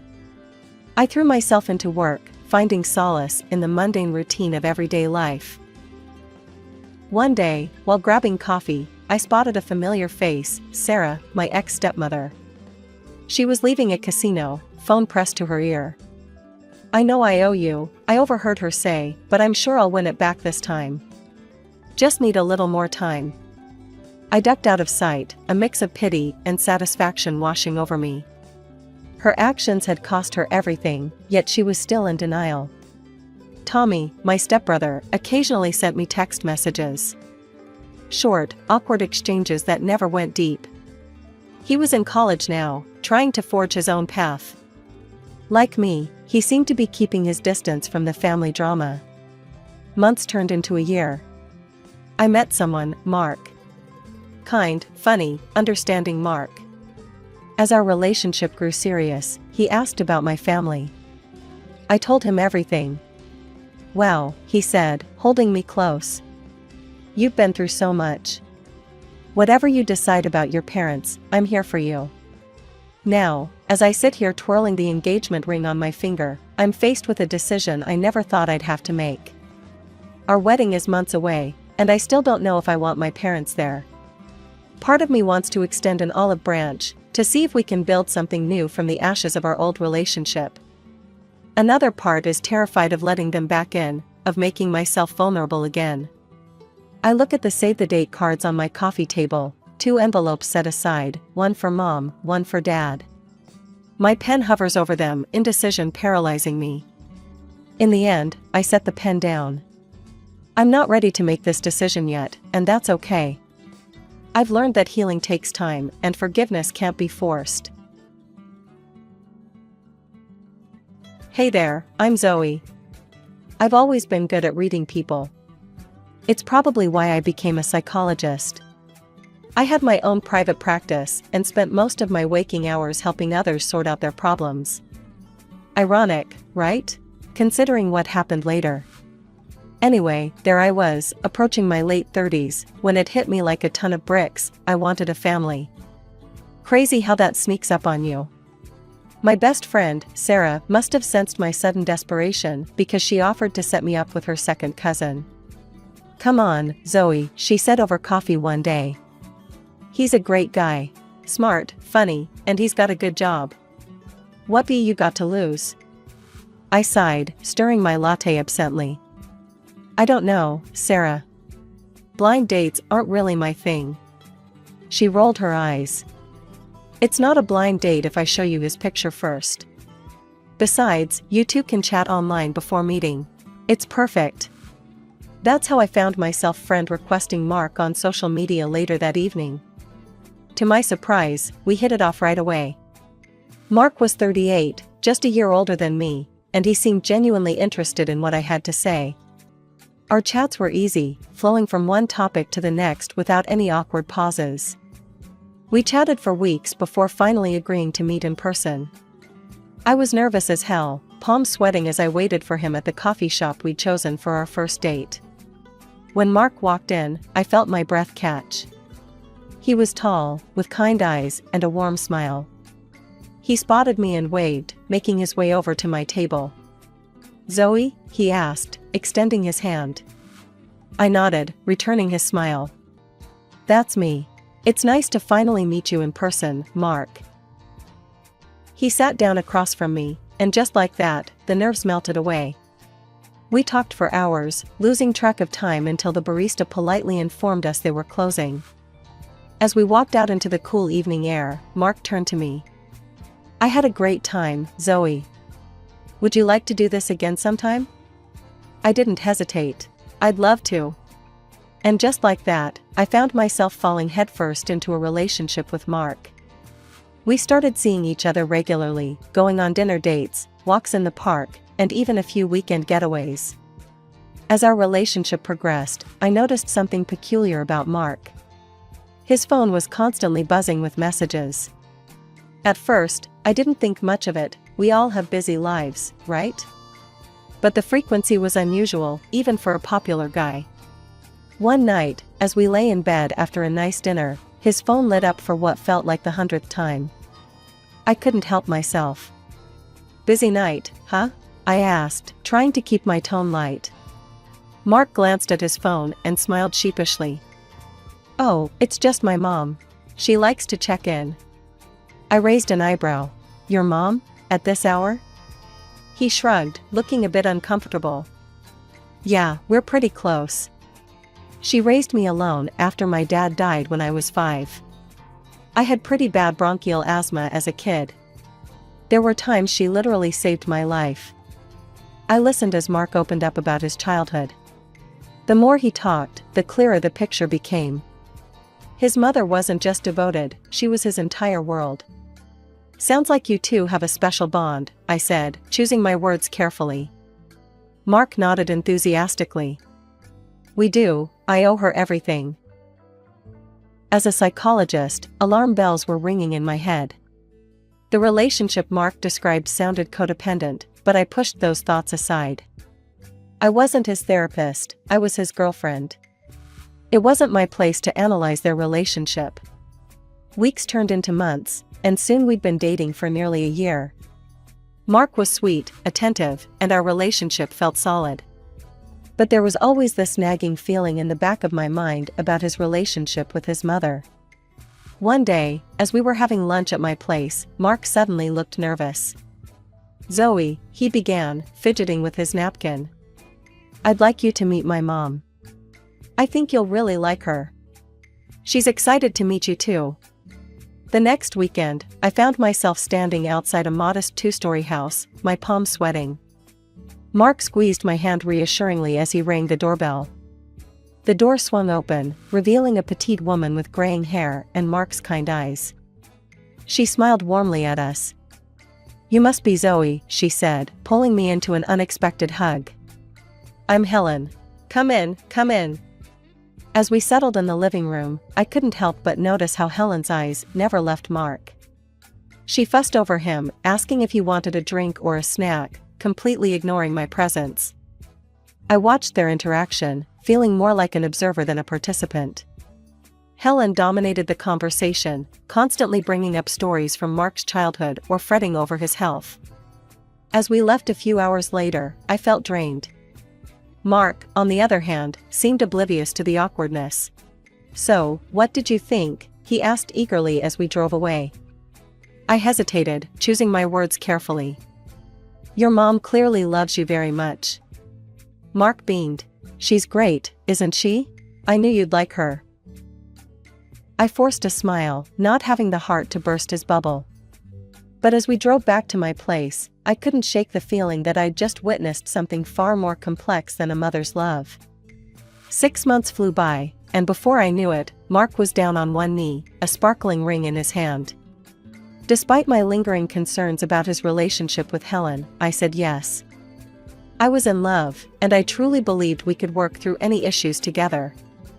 We decided to move in together, into my apartment, of course. As we dove into wedding preparations, I quickly realized this wasn't going to be the fun, exciting experience I'd always imagined. Helen inserted herself into every decision, every detail. It wasn't just the wedding, either. Helen called constantly, always with some crisis that required Mark's immediate attention.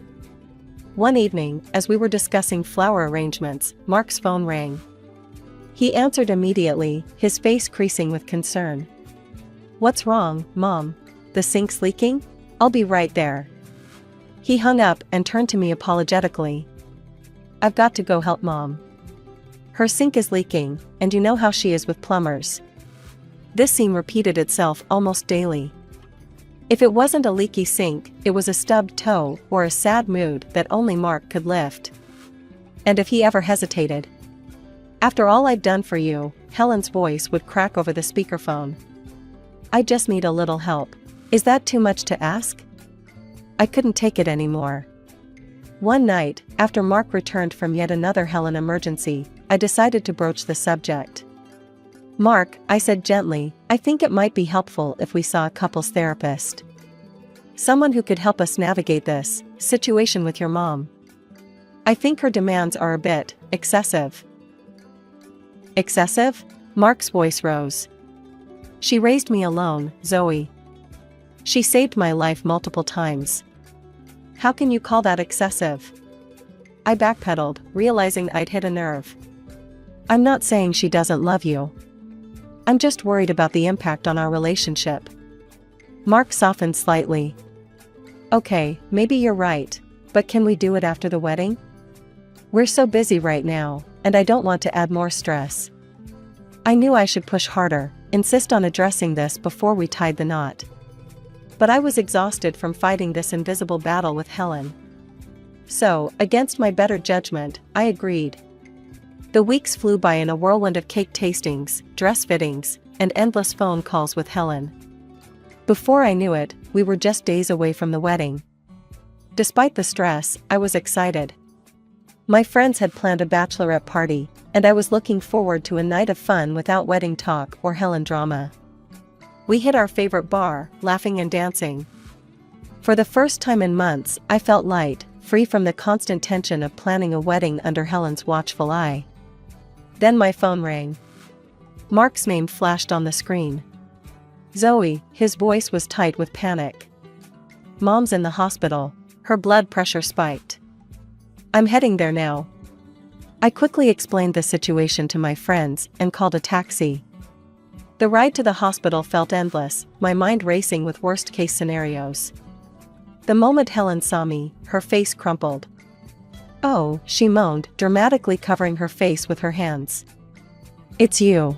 My blood pressure, it's your fault. All this wedding stress." I froze, shocked by the accusation. "Helen, Helen peeked through her fingers, her eyes narrowing at me. "I can't handle this right now, my poor heart." Mark turned to me, his expression apologetic but firm. "Zoe, could you wait outside? Just for a bit?" Stunned, I nodded and walked out, collapsing into a chair in the hallway. I sat there for what felt like an eternity, nurses and doctors bustling past me. Finally, I stood up, determined to understand what was happening. I approached the nurse's station, using every ounce of my professional demeanor. "Excuse me," I said to the doctor charting nearby. "I'm Zoe, Helen Johnson's future daughter-in-law. Could you tell me about her condition?" The doctor looked up, his expression neutral. "Mrs. Johnson's blood pressure is elevated, but not dangerously so. We're monitoring her, but there's no immediate cause for concern." I took a deep breath, weighing my next words carefully. "Doctor, I'm a psychologist. And I'm concerned that Mrs. Johnson might be dealing with some psychological issues. Has anyone evaluated her mental health?" The doctor's eyebrows rose slightly. "That's an interesting observation. We haven't done a psychological evaluation, but given what you're saying, it might be worth looking into. I'll make a note to refer her for an assessment." I nodded, grateful for his understanding. "Thank you, doctor. I appreciate your help." Returning to my seat in the hallway, I waited a bit longer, hoping Mark would emerge. But as the minutes ticked by, I realized he wasn't coming out anytime soon. Defeated, I sent him a text, heading home. Call me when you can. I called another taxi and went back to our apartment. My phone buzzed with messages from my friends, asking where I'd disappeared to. I sent a quick apology, telling them to enjoy the rest of the night without me. It was past midnight when I heard the key in the lock. Mark shuffled in, looking exhausted. "Hey," he said softly. "You're still up." I sat up, trying to keep the hurt and anger out of my voice. "How's your mom?" He sighed, sinking into the armchair across from me. "She's okay. They're keeping her overnight for observation." I stayed until she fell asleep. She was so upset, Zoe. She kept asking me not to leave her alone. I couldn't hold back anymore. "Mark, do you really think that's all it is? Don't you see what's happening here?" He looked at me, his eyes pleading. "Zoe, please, not tonight. Can we just go to bed? I'm exhausted." I wanted to argue, to make him see reason. But looking at his tired face, I knew it was pointless. So I nodded, swallowing my frustration. The big day finally arrived. Mark pulled me aside just before the ceremony and took a deep breath. "Look, I know things have been tense with Mom lately. But I've made some arrangements to keep her happy today. I just need you to go along with it, please?" My heart sank. "What kind of arrangements?" Mark explained quickly. Helen had a special menu prepared for her, citing non-existent allergies. She'd be seated next to Mark at the head table, not with the other parents. The DJ had a list of her favorite songs to play. And, Mark added hesitantly, she wants to make a speech. I closed my eyes, counting to 10 in my head. "Okay," I said finally. "For you, for us." He kissed me gratefully, and I returned to my bridesmaids, plastering on a smile. The ceremony itself was beautiful. As I walked down the aisle, seeing Mark's face light up, I felt a surge of love that pushed all my doubts aside. For a moment, it was just us. The reception was an experience. True to Mark's word, Helen held court at our table, regaling everyone with stories of Mark's childhood. She barely acknowledged my presence, except to occasionally pat my hand condescendingly. When it came time for speeches, I watched in horror as Helen tottered up to the microphone, wine glass in hand.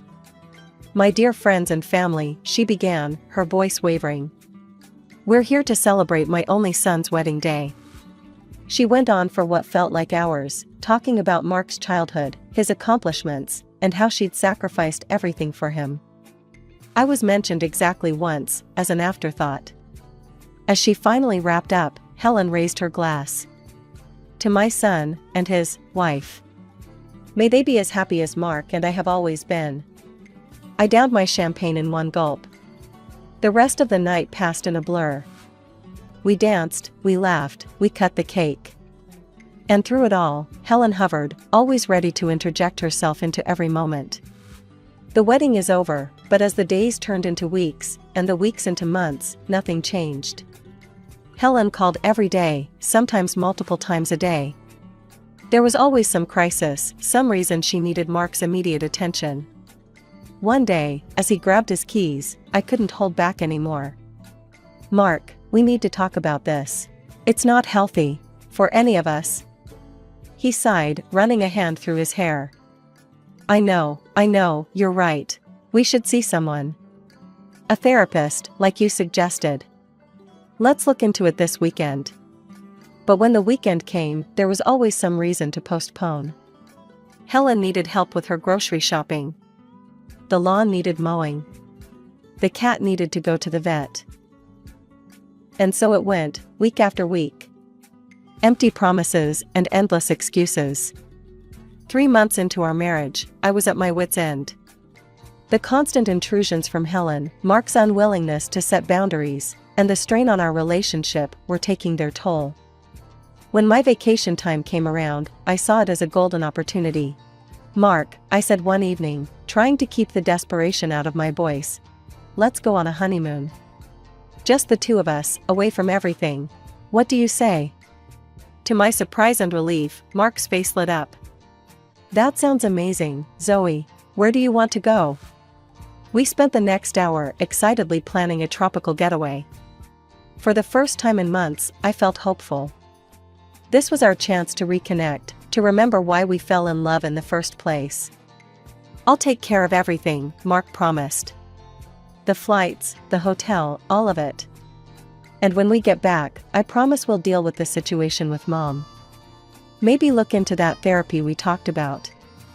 The day of our departure arrived, and I was practically bouncing with excitement as we drove to the airport.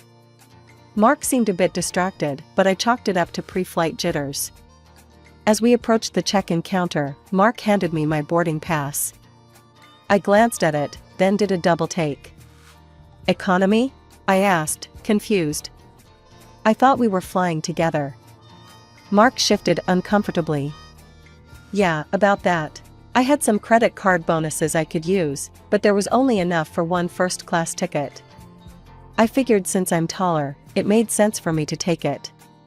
It'll save us money overall. I stared at him, hurt and bewildered. But, it's our honeymoon. Couldn't we have both flown economy and sat together? Come on, Zoe, he said, a hint of irritation in his voice. Don't make a big deal out of this. It's just a few hours. Swallowing my disappointment, I tried one last time. Okay, well, can I at least come to the first-class lounge with you before the flight? We could pay extra. No, Mark cut me off quickly. The ticket's in my name. They won't let you in. Look, I've got to go check in. I'll see you on the other side, okay? Before I could respond, he was gone, wheeling his suitcase towards the first-class check-in. Feeling deflated, I made my way through security and to the regular boarding lounge. As I sat there, trying to salvage my excitement for the trip, a familiar figure caught my eye. There, just outside the first-class lounge, I saw a flash of graying hair and a floral dress that looked suspiciously like something Helen would wear. My heart started racing. Was I imagining things? Had the stress of the past few months finally made me paranoid? But Mark's strange behavior, his insistence on flying first class alone, his refusal to let me into the lounge, it all suddenly made a horrible kind of sense. Before I could talk myself out of it, I marched up to the first-class lounge desk. Excuse me, I said, pulling out my credit card. I'd like to purchase access to the lounge, please. The attendant looked skeptical, but processed my payment. As she handed me the access card, I took a deep breath, steeling myself for what I might find. I pushed open the door to the lounge, my eyes scanning the plush seats and buffet tables. And there, in a quiet corner by the window, sat Mark and Helen, heads close together over cups of coffee. They looked comfortable. Like they were embarking on their own little adventure. I took a deep breath and strode towards Mark and Helen, my heels clicking loudly on the polished floor. They both looked up as I approached, and I saw the color drain from Mark's face. Zoe, he exclaimed, jumping to his feet. What are you doing here? I could ask you the same thing, I replied, my voice ice cold. Care to explain why you're here with your mother instead of your wife? Mark glanced nervously around the lounge. Zoe, please, he said in a low voice. Let's not do this here. I can explain everything after we land, I promise. Before I could respond, Helen chimed in, her voice sickeningly sweet. Oh, Zoe dear, what a surprise. Mark and I are just about to take off for a lovely first-class trip together. Isn't that nice? But what are you doing in this lounge? Mark stepped between us, his face a mask of guilt and fear. Zoe, I'm sorry. The truth is, there were enough bonus points for 2 first-class tickets.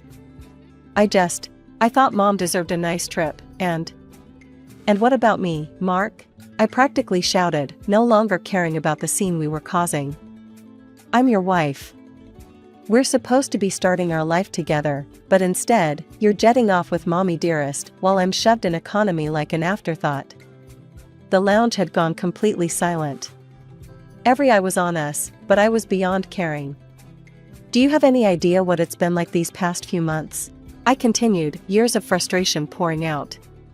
The constant calls, the emergencies, the way you always put her first.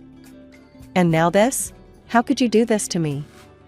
Mark reached out to touch my arm, but I jerked away. Zoe, please, he pleaded. You need to calm down. We can work this out. Once we're on vacation, we'll have time to talk, to get closer. We can fix this, I promise. I stared at him, suddenly feeling very calm and very, very tired. Fix this? I repeated quietly. Mark, there's nothing left to fix. I'm going home and I'm filing for divorce. Mark's jaw dropped. Divorce? Zoe, you can't be serious. But Helen cut him off, a triumphant smile spreading across her face. She stood up and linked her arm through Mark's. Well, if that's how you feel, dear, I think it's for the best. Come along, Mark. We don't want to miss our flight. I watched in stunned silence as Helen led Mark away. He looked back at me once, his expression a mix of regret and relief, before they disappeared through the boarding gate. For a moment, I just stood there, feeling the weight of dozens of curious stares. Then, without a word, I turned on my heel and walked out of the lounge. As I made my way through the airport, my mind was oddly blank. I should have been crying, screaming, feeling something. But all I felt was a strange sense of liberation. I spent the next few hours gathering Mark's belongings. Clothes, books, the silly knickknacks his mother always bought him, I packed it all up methodically, my mind oddly calm. When I was done, I called a courier service and had everything sent to a nearby storage facility. The next day, I contacted a divorce lawyer. As I signed the preliminary paperwork, I felt a weight lifting off my shoulders. This was the right decision, I knew it in my bones. Instead of wallowing, I decided to use my vacation time for myself. I redecorated the apartment, erasing all traces of Mark. I reconnected with old friends, started yoga classes, and spent long hours reading books I'd been meaning to get to for years.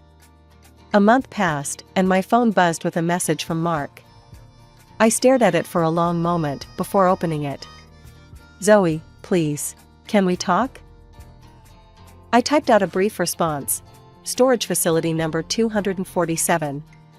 Access code 8891. Your things are there. Divorce papers have been sent to your mother's address. Please sign and return them. Then I blocked his number. Returning to work was like a breath of fresh air. I threw myself into my practice with renewed energy. My experiences, painful as they were, had given me new insights into codependent relationships. I channeled this knowledge into a series of research papers, carefully anonymizing the details. To my surprise and delight, these papers caught the attention of the psychology department at the local college. They invited me to give a guest lecture, which turned into an offer for a part-time teaching position. It was at the college that I met James. He was a fellow professor in the psychology department, tall, with kind eyes that crinkled when he smiled. We bonded over shared research interests and a mutual love of terrible puns. As the weeks passed, James and I grew closer. He was everything Mark wasn't: independent, respectful of boundaries, and wonderfully self-assured. He had a teenage daughter from a previous marriage, and watching him balance his role as a father with his career and our budding relationship was a revelation. One evening, as we were grading papers together, my phone buzzed with a message from Sarah, my old friend who had originally set me up with Mark. Hey Zoe, it read. Thought you should know, Mark's still living with Helen. If anything, they seem even closer now. I'm so sorry for my part in all this. Hope you're doing okay. I stared at the message for a moment, then set my phone aside. James looked up, concern in his eyes. Everything all right? He asked. I smiled, realizing that for the first time in a long time, I truly was all right. Yeah, I said. Everything's fine. And it was. Mark and Helen's relationship was no longer my problem. I had my own life to live, my own path to follow. My name's Miranda, and this is my story. My parents, Jack and Linda Thompson, had it all: successful careers, a beautiful house in the suburbs, and a plan. A plan that involved having a son, their precious heir. Instead, they got me. I remember the day I realized I wasn't the child they'd hoped for. I was 5, playing with my dolls in the living room when I overheard my mom on the phone. "Yes, it's true. We're having a boy." Her voice was filled with an excitement I'd never heard before. "Oh, you have no idea how long we've waited for this. Finally, a son." Those words cut deep. I didn't fully understand then, but I felt it, the sting of being second best, unwanted. Things changed quickly after that. Mom's belly grew bigger, and so did the distance between us. Dad was always working, and when he was home, all the talk was about the baby boy on the way. One day, Mom called me into the kitchen. "Miranda, sweetie, we need to talk." I climbed onto a chair, my legs dangling. "What is it, Mommy?" She didn't look at me as she spoke. "You're going to stay with Grandma for a while. Isn't that exciting? Mommy and Daddy need to prepare for the baby. You'll have more fun with Grandma anyway." And just like that, I was packed off to Grandma's house. Grandma Rose was Dad's mom, a retired English literature professor.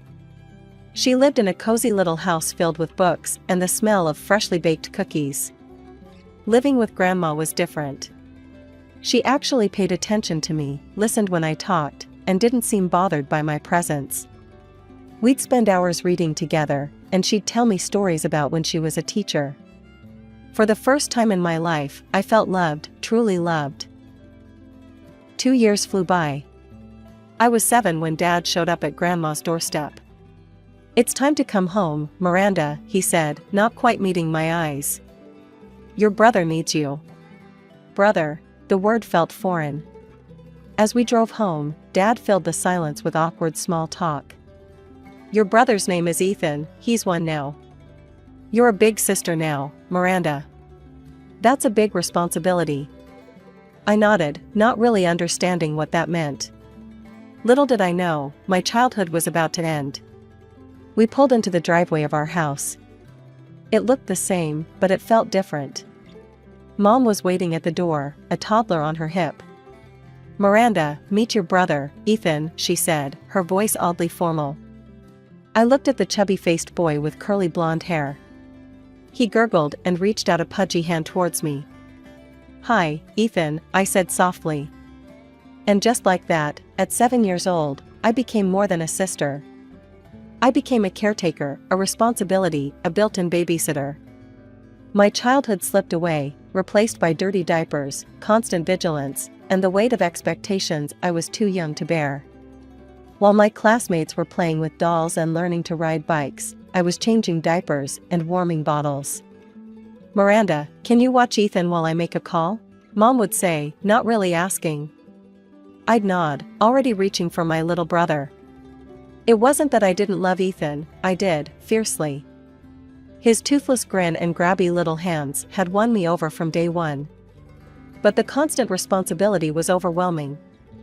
Days blurred together in a haze of school, chores, and babysitting. I was exhausted, struggling to keep up with my homework while making sure Ethan was safe and happy. But no matter how hard I tried, it never seemed to be enough. One fateful day, I took Ethan to the park. He was 2 now, full of energy and curiosity. I turned my back for just a second to tie my shoelace, and in that moment, disaster struck. "Miwanda!" Ethan's cry pierced the air, followed by a thud. I whirled around to see him sprawled on the ground, his knee bleeding. Panic seized me as I scooped him up, trying to soothe his wails. When we got home, Mom exploded. "How could you be so careless?" she shouted, cradling Ethan. "You're supposed to watch him." "I'm sorry, I just..." "No excuses," Dad chimed in, his face red with anger. "Go to your room. We'll discuss your punishment later." I fled upstairs, tears streaming down my face. It wasn't fair. I was doing my best, but I was just a kid myself. The incidents piled up. Ethan burning his tongue on hot porridge because I didn't blow on it enough. A bump on his head from a fall I couldn't prevent.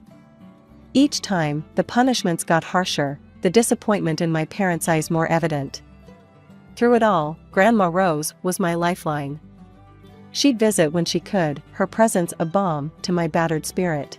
During one visit, I overheard her confronting my parents in the kitchen. "This is unacceptable," Grandma's usually gentle voice was sharp. "Miranda is a child, not a nanny. Your favoritism towards Ethan is hurting her." "Mother, please," Dad sighed. "These are our children. We know what's best for them." "Do you?" Grandma challenged. "Because from where I'm standing, you're neglecting one child in favor of the other." "That's enough," Mom cut in. "We appreciate your concern, but this is our family. We'll raise our children as we see fit." I threw myself into my studies. School became my sanctuary, a place where I could shine on my own merits. And shine I did, my grades a silent rebellion against the notion that I wasn't good enough. The years flew by, and before I knew it, I was standing at a crossroads. High school was behind me, and college loomed ahead. Despite the constant struggle at home, I'd managed to excel in my studies. It was my ticket out, my chance at freedom. When the acceptance letter arrived, I could hardly believe my eyes. Not only had I been accepted to study investment management, but I'd also received a full scholarship. My hands shook as I read the words over and over again. "Mom, Dad," I called out, racing down the stairs. "I got in. Full scholarship." "Oh, thank goodness," Mom sighed, relief evident in her voice.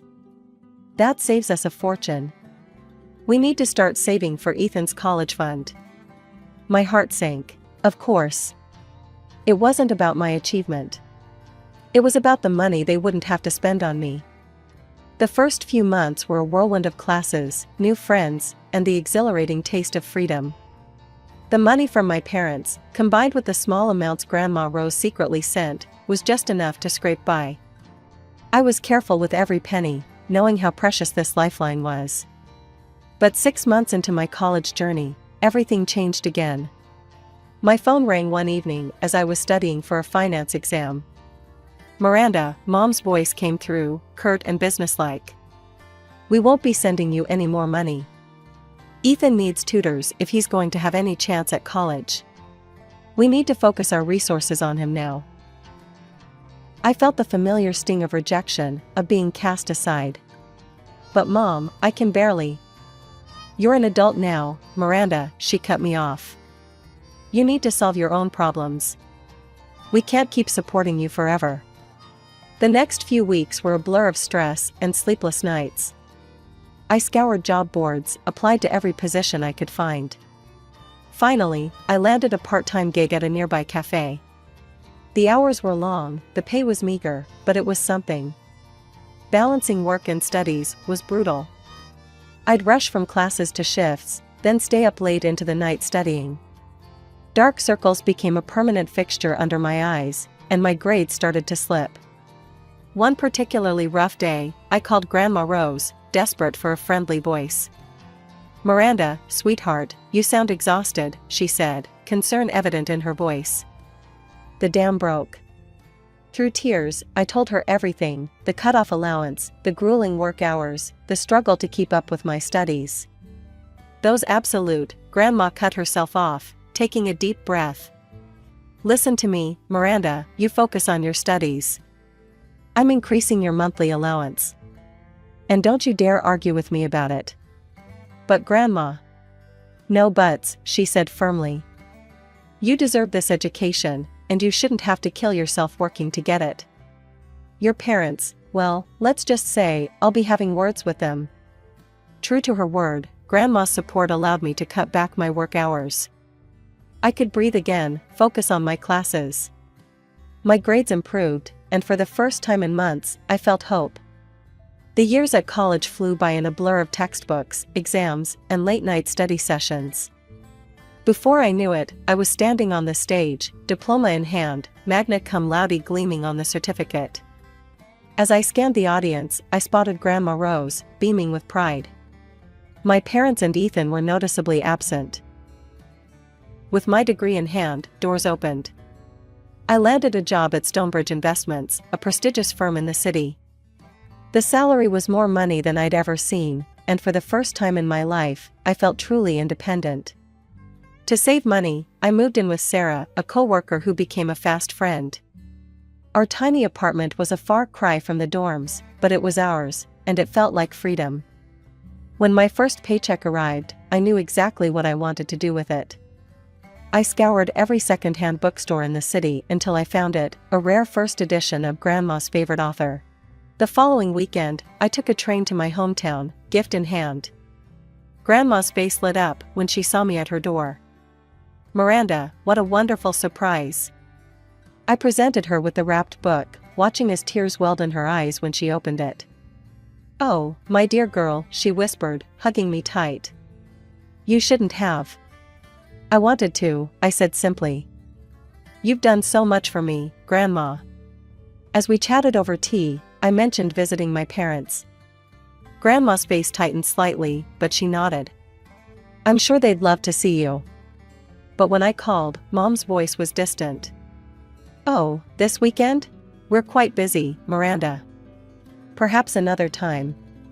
The rejection stung, but I pushed it aside. I spent the weekend with Grandma instead, relishing her warmth and genuine interest in my life. As I boarded the train back to the city on Sunday, I couldn't help but feel a mix of sadness and relief. Time marched on. 2 years passed in the blink of an eye, and my career soared. My bosses praised my work ethic and insight, and the bonuses started rolling in. Soon, I was able to afford my own apartment, a small, sun-filled space that was all mine. One evening, as I was settling in for a quiet night, my phone rang. Mom's name flashed on the screen. "Miranda," she said without preamble. "These teachers, they just don't understand Ethan.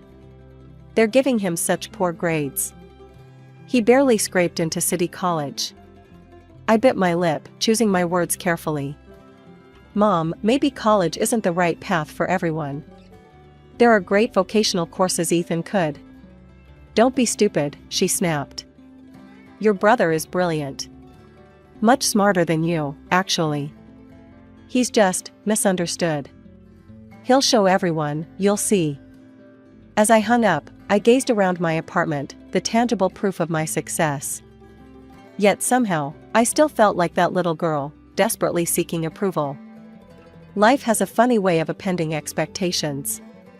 While I was building my career, brick by careful brick, Ethan's college experience was crumbling around him. It was a crisp autumn day when Mom called again, her voice tight with frustration.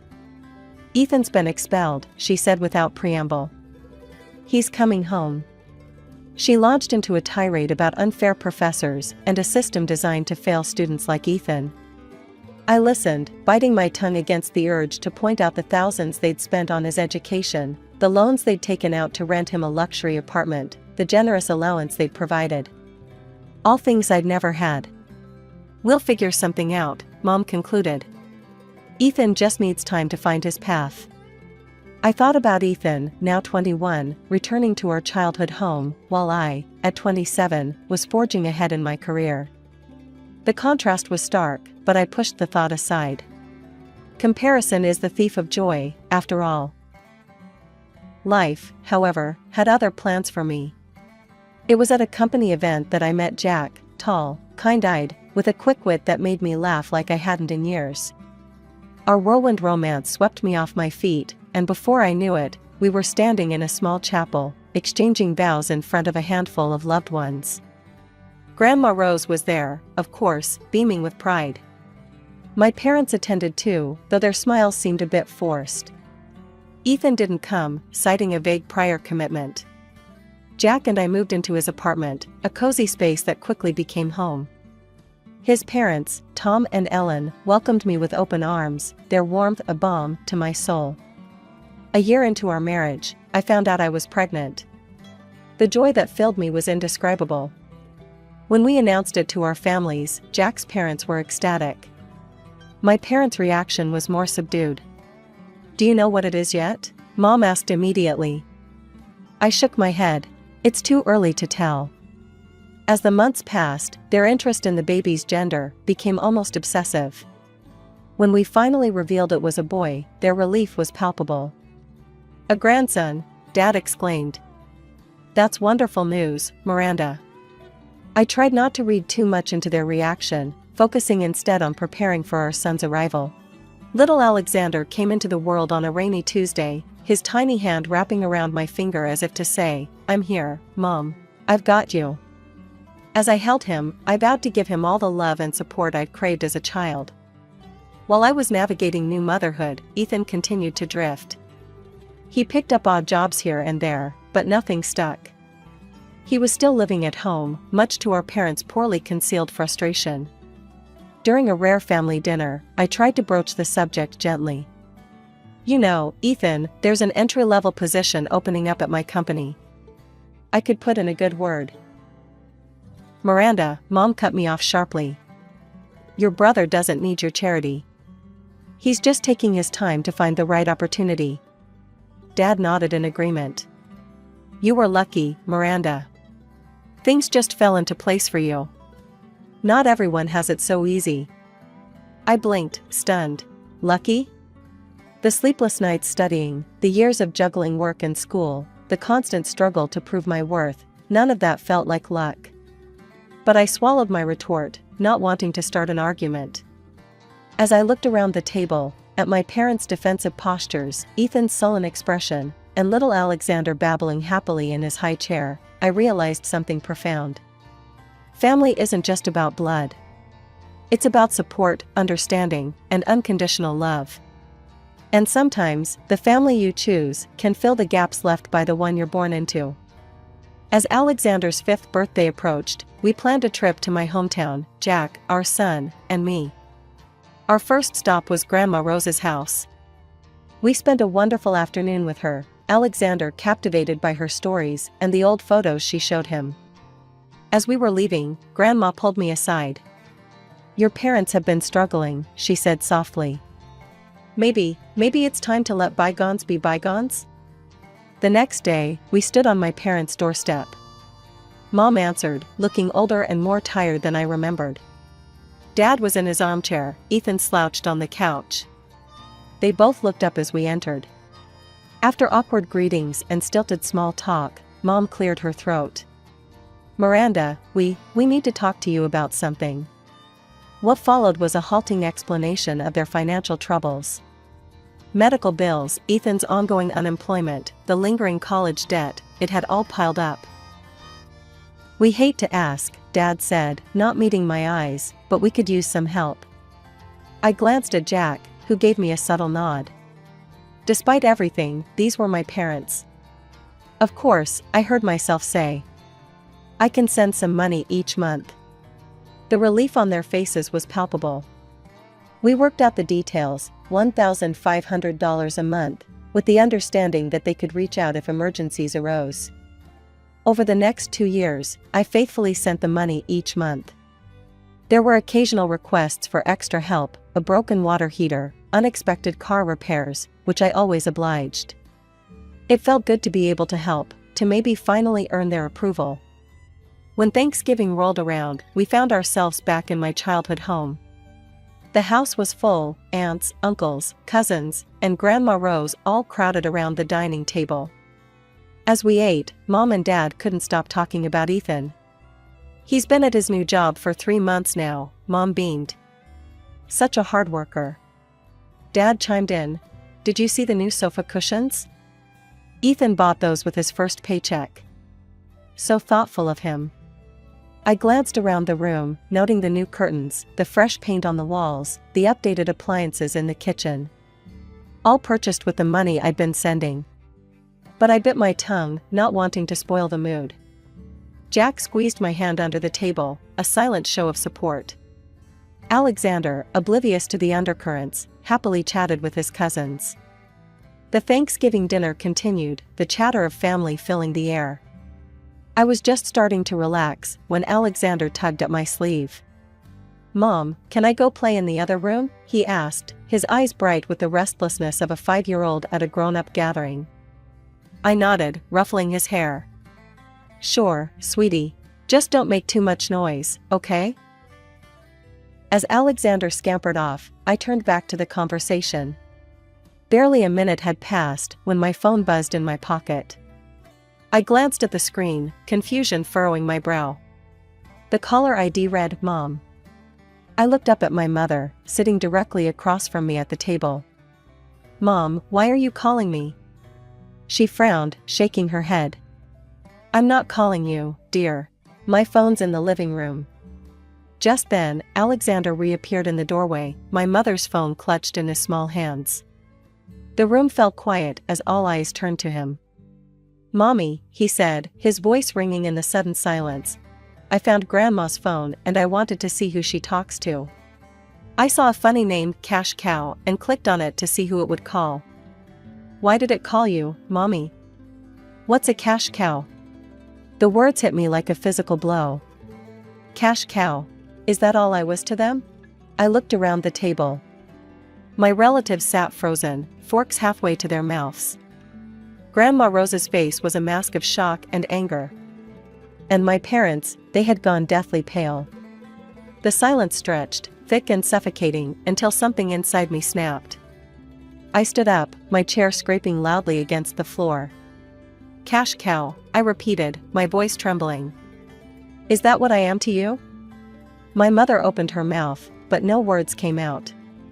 My father couldn't even meet my eyes.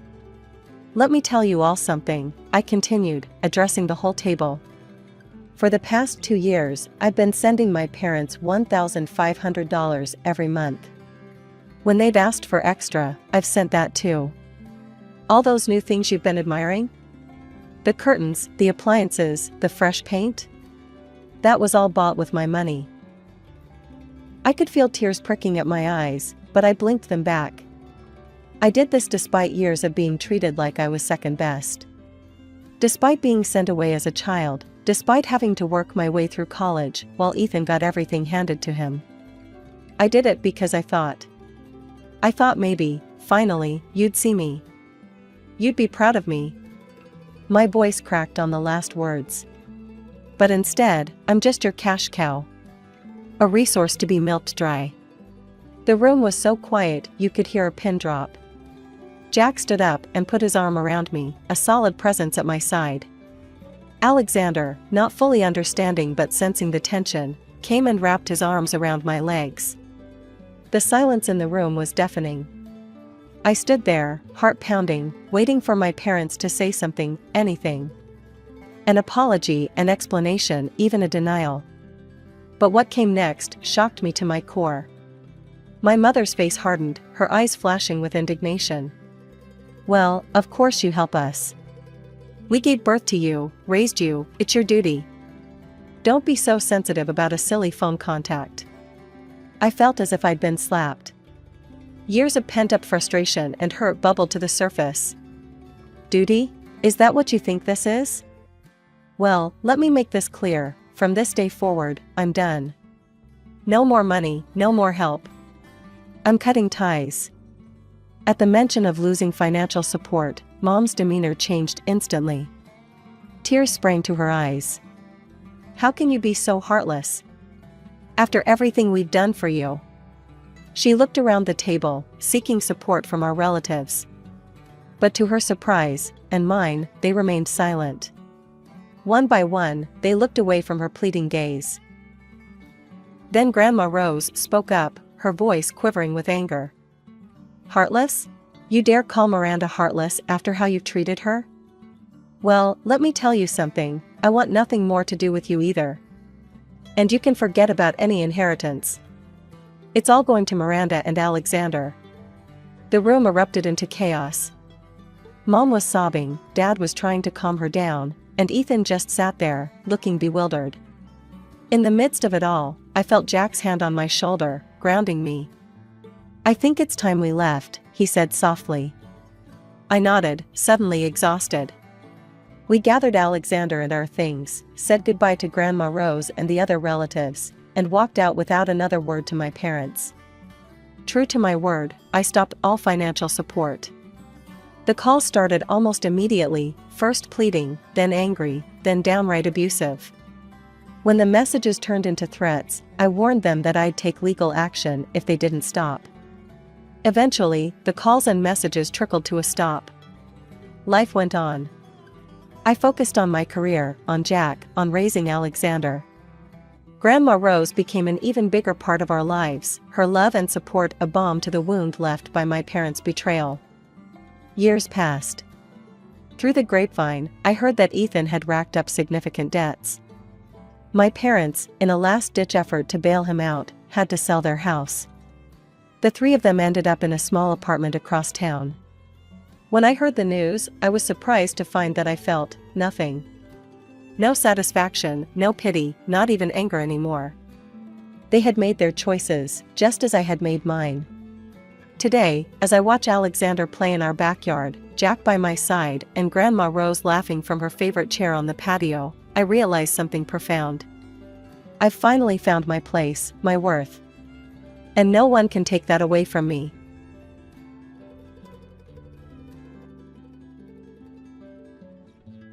My name is Kate, and I grew up in a small house that always smelled of fresh bread. Dad inherited the family bakery from his parents, and I loved helping him knead dough after school. Mom was different. She was a realtor, always dressed in sharp suits and heels, bringing in more money than Dad ever did. "Kate, come set the table," Mom called one evening. I was 12, gangly and awkward, more interested in reading than anything else. "Coming!" I shouted back, dog-earing my page. As I laid out the plates, I heard them start up again. "Another slow month, John." Mom's voice dripped with disdain. "When are you going to get your act together?" Dad's reply was soft. "Sarah, please, not in front of Kate." "Oh, who cares?" Mom snapped. "She should know what a loser her father is." I gripped the edge of the table, willing myself not to cry.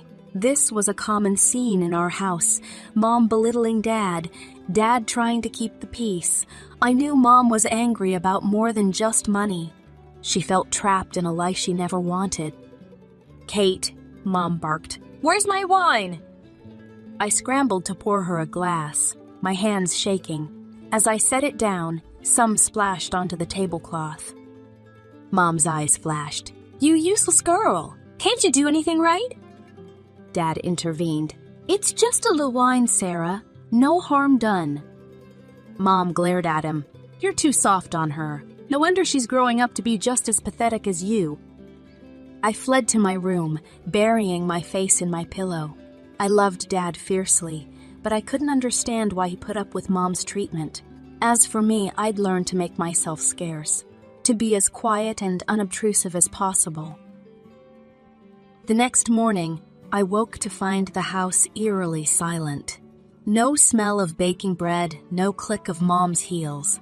I crept downstairs to find Dad sitting at the kitchen table, his face ashen. "Where's Mom?" I asked, though I already knew the answer deep in my gut. Dad wordlessly handed me a note. In Mom's elegant handwriting, it read, "John, I can't do this anymore. I'm leaving with Richard. He can give me the life I deserve, not this small-town nonsense. Kate, don't bother trying to find me. You're just dead weight I don't need. John, you're a loser, and you've turned our daughter into one too. Goodbye and good riddance." I stared at the paper, feeling like I'd been punched in the stomach. Mom was gone. She'd abandoned us, calling Dad a loser and me useless in her parting shot. The next few months were a blur of legal proceedings and emotional turmoil. Dad filed for divorce and petitioned to have Mom's parental rights terminated. I remember sitting in the cold courthouse, my sweaty hand clutching Dad's as we waited for Mom to show up. She never did. I zoned out as the adults talked, catching snippets like abandonment and unfit parent. When it was over, Dad squeezed my hand. "It's done, Katie," he said softly. "The divorce is final and your mother's parental rights have been terminated. It's just you and me now." I nodded, feeling a mix of relief and sadness. Life got harder after that. Dad threw himself into work, spending long hours at the bakery. Despite being only 12, I took on most of the housework. I'd come home from school, do my homework, then start on dinner and laundry. 3 years passed in this routine. Then, just after my 15th birthday, everything changed again. Dad came home one day. his face a mix of shock and grief. "Uncle Pete died," he said, collapsing into a kitchen chair. "Oh, Dad, I'm so sorry," I said, hugging him tight. He hugged me back, then pulled away, his eyes wide. "Katie, you won't believe this. He left me everything. Almost $300,000. I'm his only living relative. I don't know what to do with it all." But Dad figured it out quick. He invested a chunk of the money into the bakery, upgrading equipment and expanding the menu. Within months, our little bakery was the talk of the town. Dad hired more staff, extended the hours, and before we knew it, he was opening a second location across town. By the time I turned 16, Dad owned 3 thriving bakeries. Our financial worries were a thing of the past. I quit my after-school job and focused on my studies. We even took our first real vacation, a 2-week trip to Europe. As the years went by, Mom became a distant memory. Dad dated occasionally, but never seemed interested in remarrying. I didn't push it. We were happy as we were. High school graduation came and went in a blur of cap-tossing and teary hugs. I'd worked my butt off and it paid off. I was headed to State University to study finance. The morning I was set to leave, Dad handed me a small box. "What's this?" I asked, opening it to find a key. Dad grinned. "Your graduation gift. It's an apartment near campus. No more worrying about dorm life or rent." I stared at him, speechless. "Dad, I can't. This is too much." He waved off my protests. "You earned it, Katie. Now go make me proud." College flew by. I threw myself into my studies, determined to make the most of the opportunity Dad had given me. When I wasn't in class or studying, I was interning at local financial firms. By the time I graduated, I had a job lined up as a junior financial analyst. My first day at work, I stood in front of my apartment mirror, straightening my laser. "You've got this, Kate," I told my reflection. "Make Dad proud." The job was challenging, but I loved it. Every bonus or raise I got, I invested rather than spent. Dad's voice echoed in my head. "Money makes money, Katie. Be smart with it." Years passed. By the time I hit 32, those smart investments had paid off. I owned 2 more apartments in addition to the one I lived in, all bringing in steady rental income. Life was good. Then came the phone call that changed everything. "Katie," Dad's voice sounded strained. "Can you come over? I need to talk to you about something." I found him sitting at his kitchen table, looking older than I'd ever seen him. "What is it, Dad?" I asked, fear clenching my stomach. He took a deep breath. "It's cancer, honey. Stage 4 pancreatic." The world tilted on its axis. "No," I whispered. "There must be some mistake." But there wasn't. The next year was a hellish roller coaster of treatments, remissions, and relapses. I spent every free moment at the hospital or at Dad's house, making his favorite cheese soup, even when he was too nauseous to eat it. One crisp autumn day, I arrived at Dad's house to find him sitting in his favorite armchair, a serious look on his face. "We need to talk, Katie," he said, patting the seat next to him. "The doctors gave me 6 months tops." "No," I said, shaking my head furiously. "They're wrong. We'll get a second opinion. Well—" "Katie," he interrupted gently. "It's okay. I've made my peace with it. I'm selling the bakeries. Everything's going to you. You'll be set for life." I pulled back, wiping my eyes. "I don't want your money, Dad. I want you." He smiled sadly. "I know, sweetheart, but this is how I can take care of you even when I'm gone." The next 7 months were precious and painful. We talked more than we ever had about everything and nothing. I memorized every line on his face, the sound of his laugh, the smell of sugar and flour that clung to him even now. And then, on a quiet Wednesday morning, he was gone. The funeral was a blur. Afterward, I sat in Dad's empty house, clutching his favorite apron. The lawyer had already been by with the paperwork. True to his word, Dad had left me everything. I used the money from the bakeries to buy 2 more apartments.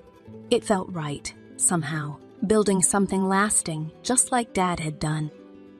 A year after Dad's passing, I was just starting to find my footing again. Work kept me busy, and managing my rental properties gave me a sense of purpose. I'd settled into a new normal, or so I thought. Then came the call that turned everything upside down. "Kate, it's your mother. I'm back in town. I'd like to see you if you're willing." My mind raced. Part of me wanted to hang up, to protect myself from the woman who'd abandoned me. But another part, the part that still held on to the little girl I once was, couldn't help but be curious. "Okay," I heard myself say. "Let's meet at Rosie's Cafe tomorrow at noon." The next day, I arrived at the cafe early, my stomach in knots. As the clock struck 12, I saw her walk in. She looked older, of course, but still elegant. But she wasn't alone. A young girl, maybe 17, trailed behind her. Mom spotted me and hurried over. "Kate, darling, you look wonderful. And this is Lily, your sister?" I felt like I'd been slapped. My what? We sat down, and Mom launched into her story, how her lover, Richard, had left her shortly after Lily was born, how they'd struggled to make ends meet, how she'd decided to come back to her hometown to start over. "I heard you have a rental property," she continued, her voice hopeful. "I was wondering if maybe—" She trailed off, but her meaning was clear. I looked at Lily, who was staring at her hands, clearly uncomfortable. I thought about Dad, about how he'd always taught me to be kind, even when it was hard. I thought about the scared little girl I used to be, wishing for her mom to come back. "Okay," I heard myself say. "I have a unit that's just become available. You can stay there." Mom's face lit up. "Okay, thank you. We'll pay rent, of course." I held up a hand. "No rent, just utilities, for now." As we hammered out the details, I watched Lily. She looked so young, so out of place. I remembered being her age, feeling lost and alone after Mom left. "So, Lily," I said, trying to sound friendly, "you're what, a junior in high school?" She nodded, meeting my eyes for the first time. "Yeah, it's weird, starting at a new school for senior year." I felt a pang of sympathy, I bet. "Listen, if you need help with anything, school stuff, or just someone to talk to, I'm here, okay?" Lily gave me a small smile. "Thanks, that means a lot." As we left the cafe, Mom hugged me again. "You're an angel, Kate. I know I have a lot to make up for, but I hope we can start fresh." I nodded, not trusting myself to speak. That night, as I drifted off to sleep, I couldn't shake the feeling that my life was about to get a lot more complicated. But for better or worse, my mother was back in my life, and I had a sister. Only time would tell what that would mean for all of us. The months following Mom and Lily's return were strange. Mom quickly found work as a realtor, slipping back into her old life as if she'd never left. Lily enrolled in the local high school for her senior year. I kept my distance, unsure how to navigate this new family dynamic. Occasionally, Mom would call or stop by. "Kate, darling, thank you again for the apartment," she'd gush, her smile wide and seemingly sincere. "You've been such a blessing." I'd nod, uncomfortable with her effusive gratitude. "It's fine, Mom. I'm glad I could help." Lily and I developed a cautious friendship. I'd help her with math homework or listen to her college plans. It was nice in a way, having a sister, but there was always a barrier, the weight of the years we'd missed. Then came Lily's graduation. I attended the ceremony, watching from the back as she accepted her diploma. Mom beamed with pride, and for a moment I allowed myself to imagine what life might have been like if she'd never left. The very next day, Mom showed up at my door unannounced. Her face was flushed, eyes blazing. "We need to talk," she snapped, pushing past me into the living room. I followed, confused. "What's going on?" She whirled on me. "Don't play dumb. I know about the apartments, Kate. All 4 of them." My stomach dropped. How had she found out? What about them? I asked, keeping my voice level. You've been holding out on us, she shrieked, living the high life while Lily and I scraped by. I felt my temper rising. Excuse me, you're living rent-free in one of those apartments. That's not enough, she spat. Half of those properties should be mine. I'm your mother. I couldn't help it. I laughed. It was so absurd. You can't be serious. You lost any claim to my property when you abandoned us. Remember? No parental rights, no child support? She changed tack then, her voice suddenly pleading. Kate, sweetie, think about Lily. She needs money for college. If you just sold one apartment... Absolutely not, I cut her off. Lily's education is not my responsibility. How can you be so selfish? Mom wailed. After everything I've done for you. That was the last straw. Everything you've done for me? I repeated incredulously. You mean abandoning me? Calling me useless in your goodbye note? Or wait, do you mean living rent-free in my apartment for months? Mom recoiled as if I'd slapped her. For a moment, she just stared at me, her mouth opening and closing like a fish out of water. Then, without another word, she turned and stormed out, slamming the door behind her. I stood there, shaking with anger and hurt. How dare she? After everything, how dare she try to guilt me like this? I sank onto the couch, my head in my hands. I'd known, deep down, that letting Mom back into my life was a risk. But I'd hoped. Well, I wasn't sure what I'd hoped for. As the adrenaline faded, I felt a deep, aching sadness. This woman who should have been my protector, my support, was nothing but a stranger who wanted to use me. And Lily. God! What was I going to do about Lily? 2 weeks after Mom's blow-up, I was grabbing coffee at my usual spot when I noticed the barista giving me odd looks. As I waited for my order, I overheard a snippet of conversation from a nearby table. Can you believe it? Charging her own mother rent when she's got all those apartments? I froze. Surely they couldn't be talking about me? But they were. Over the next few days, I caught more whispers, more sidelong glances. It seemed Mom had been busy spreading her twisted version of events to anyone who would listen. Then came the Facebook post. I saw it during my lunch break and nearly choked on my sandwich. My daughter Kate has 4 apartments she rents out, making a fortune but refuses to help pay for her sister's college education. She's forcing me to pay exorbitant rent when I can barely make ends meet. I'm heartbroken that my own child could be so greedy and selfish. The comments poured in, each one a knife to my heart. How could she do that to her own mother? What a horrible person. I always knew there was something off about her. Friends, relatives, even old classmates I hadn't spoken to in years, all of them jumping on the bandwagon, shaming me for my supposed greed. Not one of them seemed to remember or care that this woman had abandoned me as a child.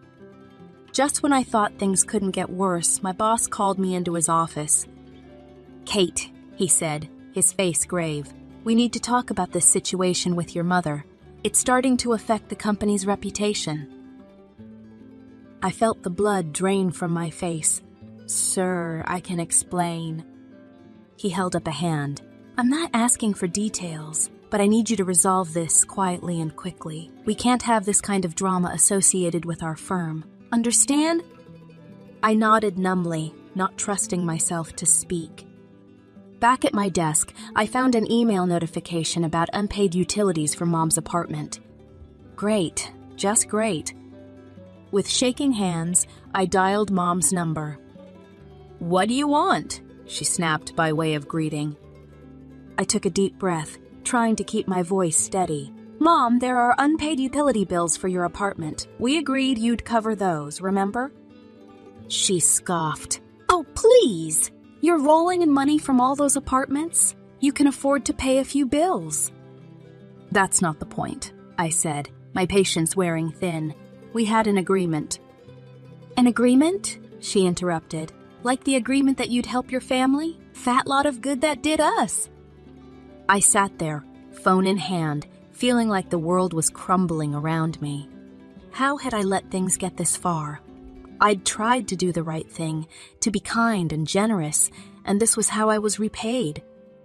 With a heavy heart, I made an appointment with a lawyer. "Ms. Stevens," the lawyer said, reviewing my case, "you have every right to evict your mother. She has no lease, pays no rent, and you've given her ample notice about the utility bills." I nodded, feeling a mix of relief and dread. "What do I need to do?" He handed me a document.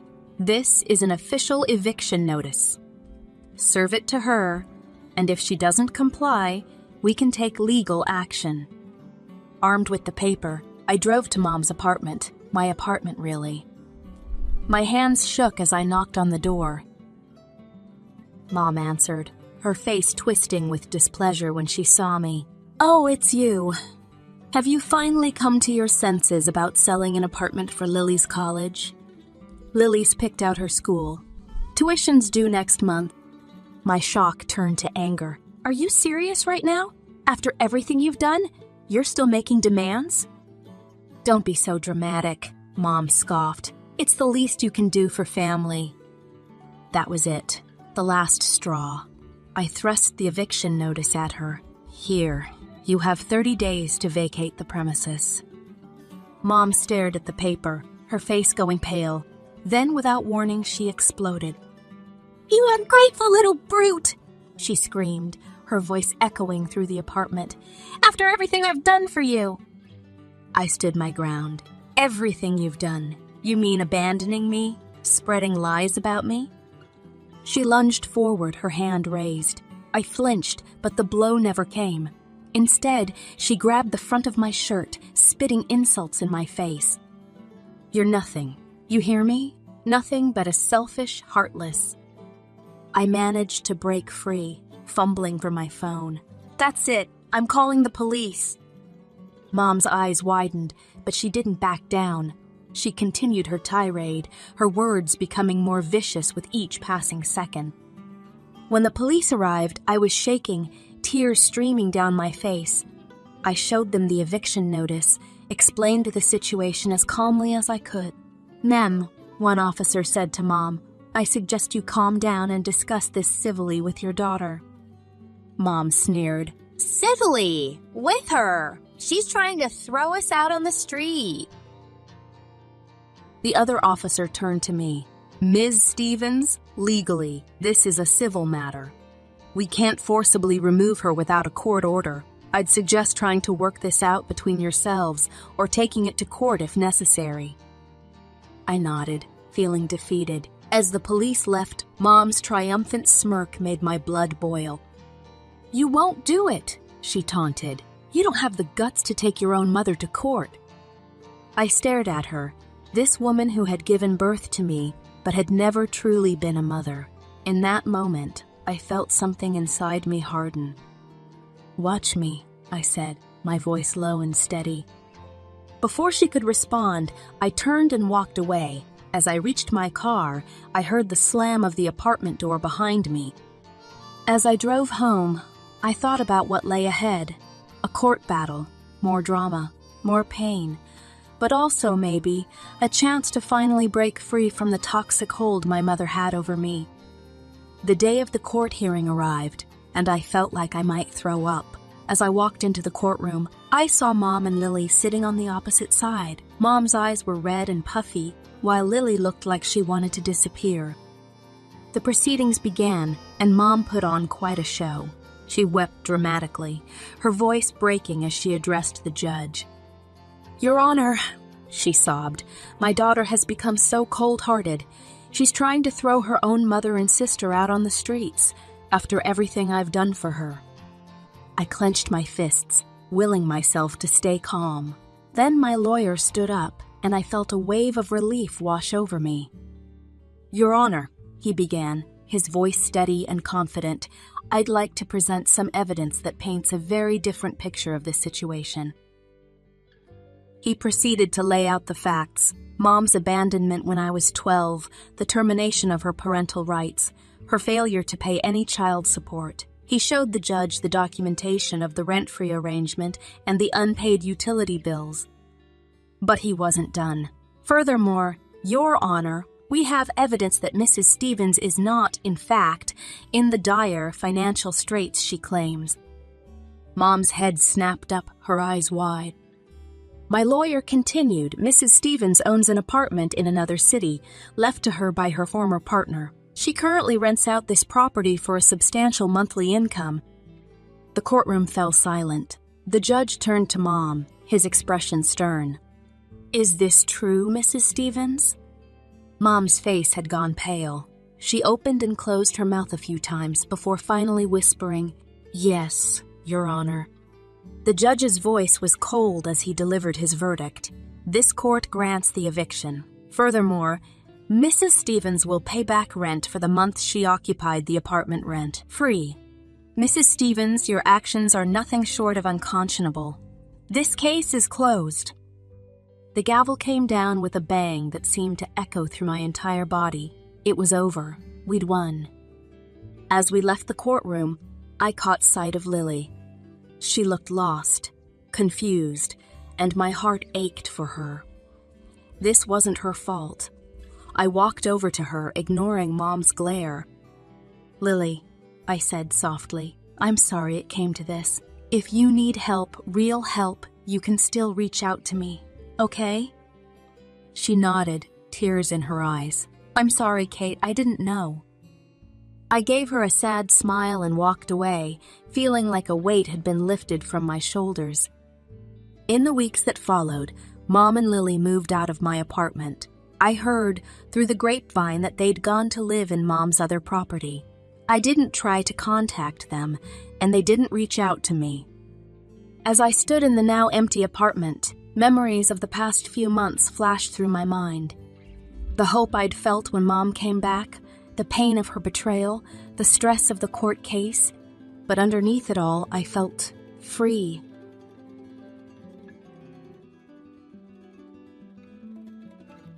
I remember those days like they were yesterday. Mom, Dad, and me, Megan, the perfect little family. We weren't rich or famous, just ordinary folks living our best life. Dad worked as an accountant, always buried in numbers, but he'd light up when he got home. Mom was a teacher, spreading knowledge and kindness wherever she went. We'd spend weekends exploring the country, piling into our beat-up station wagon and hitting the road. Dad would blast his favorite oldies, and Mom would sing along, terribly off-key but not caring one bit. I'd sit in the back, rolling my eyes but secretly loving every minute of it. Those road trips were the best. We'd stop at dingy diners, ordering greasy burgers and sharing a giant milkshake. Mom would always steal my fries, claiming, I'm just testing them for poison, sweetie. When we weren't traveling, we'd hit up the local mall. I'd drag them from store to store, trying on ridiculous outfits and begging for the latest toys. Mom was the voice of reason, but Dad was a softie. He'd slip me a few extra bucks when Mom wasn't looking, whispering, our little secret, Meggie. Friday nights were pizza nights. We'd order in, sprawl out on the living room floor, and watch cheesy movies. Dad would try to explain the plots, Mom would shush him, and I'd stuff my face with pepperoni, not caring about anything but the moment. I was 11 when Mom started feeling tired all the time. At first, we didn't think much of it.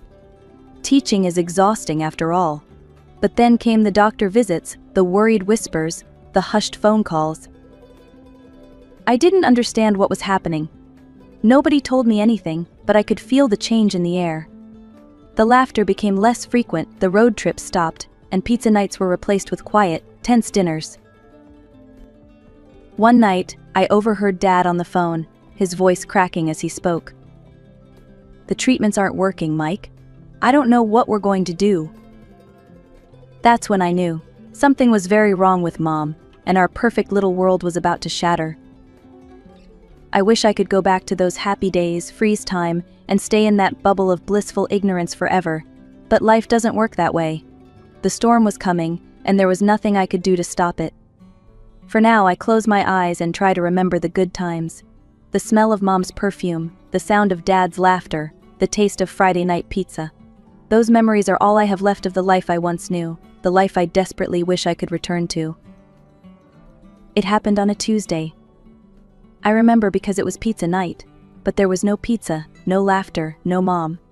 Just silence and the horrible beeping of hospital machines. "Megan, sweetie," Dad said, his voice cracking. "Mom, she's gone." Just like that, my world collapsed. Mom, my rock, my best friend, was gone. I couldn't breathe, couldn't think. I just stood there, numb, as Dad hugged me, his tears soaking my hair. The next few weeks were a blur of black clothes, hushed voices, and casseroles I couldn't bring myself to eat. I kept expecting Mom to walk through the door, to tell me it was all a bad dream. But she never did. Then, about 6 months after we lost Mom, something changed. Dad started going out more. I thought he was getting better, until I saw her. She was tall, blonde, and nothing like Mom. Her name was Karen, and she had a smile that didn't quite reach her eyes. "Megan, this is Karen," Dad said, looking nervous. "We've been seeing each other." I couldn't believe it. Mom wasn't even cold in her grave, and he was already replacing her. Karen bent down, her face inches from mine. "Hi, Megan. I've heard so much about you." When Dad wasn't looking, Karen's smile dropped. Her eyes turned cold, calculating. In that moment I knew. This woman was trouble. Over the next few weeks, Karen was everywhere. She'd come over for dinner, watch TV with us, even try to help me with homework. But the moment Dad's back was turned, the mask would slip.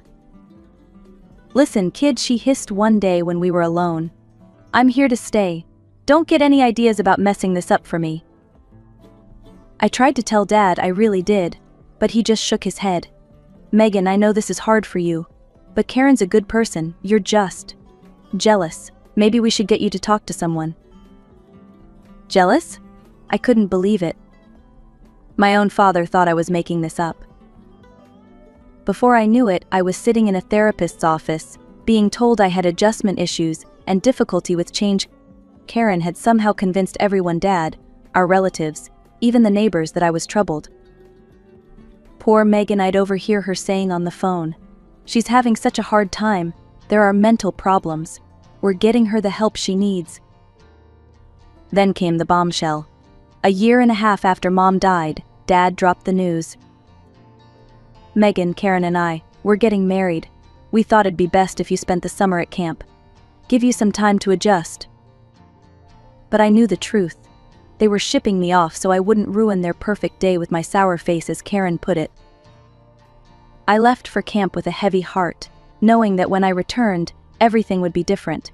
My home wouldn't be mine anymore. My family was changing, and there was nothing I could do about it. I returned from camp with a knot in my stomach. The house looked the same from the outside, but as soon as I stepped through the door, I knew everything had changed. "Welcome home, Megan," Karen said, her smile not reaching her eyes. "We need to talk about room arrangements. With the baby coming, we'll need to make some changes." My head spun. "Baby? What baby?" Dad's face lit up. "That's right, you don't know. Karen's pregnant. You're going to be a big sister." Karen led me upstairs, chattering about nursery colors and baby names. We stopped at my room, or what used to be my room. "We've started converting this into the nursery," Karen said, pushing open the door. My heart sank. My posters were gone, replaced by pastel wallpaper. My desk had vanished, a crib standing in its place. "Where's my stuff?" I managed to choke out. Karen waved dismissively. "Oh, we moved you to the guest room. It's cozier anyway." The guest room was barely bigger than a closet. My things were piled haphazardly on the bed, some boxes still sealed. "This is temporary, right?" I asked, looking at Dad. He wouldn't meet my eyes. "Well, Meggie, with the new baby." I got the message. I was being pushed out, replaced. The next few months were a blur of doctor's appointments, baby showers, and me trying to make myself as small as possible. Karen's belly grew, and with it, her control over our lives. Then, one crisp fall morning, my little brother was born. Despite everything, when I held him for the first time, I felt a surge of love. For a moment I thought maybe things would get better. But Karen had other plans. "Careful, Megan," she'd say, snatching him away. "You might drop him. Or he's sleeping now. Maybe you can see him later." There was always an excuse, always a reason why I couldn't spend time with my brother. Dad was too busy with work and the new baby to notice. Years passed. I threw myself into school, counting down the days until I could leave for college. My brother grew into a sweet, curious kid, but Karen made sure our interactions were limited. Finally, my senior year arrived. One night I overheard Karen and Dad arguing. "She needs to learn responsibility," Karen insisted. "A job right out of high school would do her good." Dad's voice was firm. "No, Sarah wanted her to go to college. We set aside money for it. Megan's going." I'd never been so grateful for my dad standing up for me. When my acceptance letter came, I cried with relief. I was getting out. I was going to start my own life, away from Karen's manipulations. On move-in day, Dad helped me pack the car. Karen and my brother stayed home. "I'm proud of you," Meggie, Dad said, hugging me goodbye. "Your mom would be too." As I drove away, watching my childhood home disappear in the rearview mirror, I felt a mix of sadness and hope. I was leaving behind the only home I'd known, and the little brother I never really got to know. But I was also driving towards freedom, towards a future where I could be myself without Karen's shadow looming over me. College was like a breath of fresh air after years of suffocation. I threw myself into my studies, determined to make something of myself. Advertising became my passion, a world where creativity met strategy, and I could finally express myself freely. But even as I reveled in my newfound independence, there was always a nagging ache in my heart. My little brother, barely 6 when I left, was growing up without me. During rare visits home, I'd catch glimpses of the amazing kid he was becoming. "Megan, look what I drew," he'd exclaim, showing me his latest masterpiece. I'd ruffle his hair, cherishing these brief moments. "It's awesome, buddy, you're quite the artist." Karen would inevitably interrupt, whisking him away for some urgent task or another. The distance between us grew with each passing year. Graduation day arrived, a bittersweet triumph. As I stood in my cap and gown scanning the crowd, I realized Dad and Karen weren't there. Later, a terse text arrived: "Congratulations on graduating. Dad, Karen." It stung, but I refused to let it dampen my spirits. I had a future to build. Thanks to my internships and portfolio, I landed a job at a hip advertising agency in the city. Grandma Mom's mom and my guardian angel helped me secure a tiny but cozy apartment. "Your mother would be so proud," she said, pressing a check into my hand. "This is for rent. She always wanted you to have a good start." Life settled into a comfortable rhythm. Work was challenging but rewarding. I made friends, went on dates, and slowly began to heal from the wounds of my past. For 3 years I lived in relative peace, with only occasional, awkward holiday visits to break the calm. Then, out of the blue, my phone rang. Dad's name flashed on the screen. "Megan, it's Dad. I have some news. We've sold the house and bought a new place, bigger, more modern. I was hoping. Well, would you help us move? It might be a good chance for us to reconnect." I was speechless. After years of distance, this sudden olive branch felt surreal. "Karen would be happy to see you too," he added, though I doubted that. "And your brother? Megan, he's 12 now. He asks about you all the time." I closed my eyes, weighing my options. Part of me wanted to refuse, to protect myself from more hurt. But another part, the part that still missed my family, that longed for reconciliation, won out. "Okay," I said finally. "I'll come." Great Dad's relief was palpable. "I'll text you the address. See you this weekend." As I packed a bag for the weekend, my emotions swirled. Hope mingled with anxiety, excitement with dread. Whatever happened, this visit would change everything. I just didn't know if it would be for better or worse. I pulled up to the address, my jaw dropping at the sight. The house was enormous, all sleek lines and modern architecture. It looked nothing like the cozy home I grew up in. Taking a deep breath, I walked to the front door and rang the bell. Dad opened it, a hesitant smile on his face. "Meggie, you made it." "Hi, Dad," I said, stepping inside. Karen appeared behind him, her smile as plastic as ever.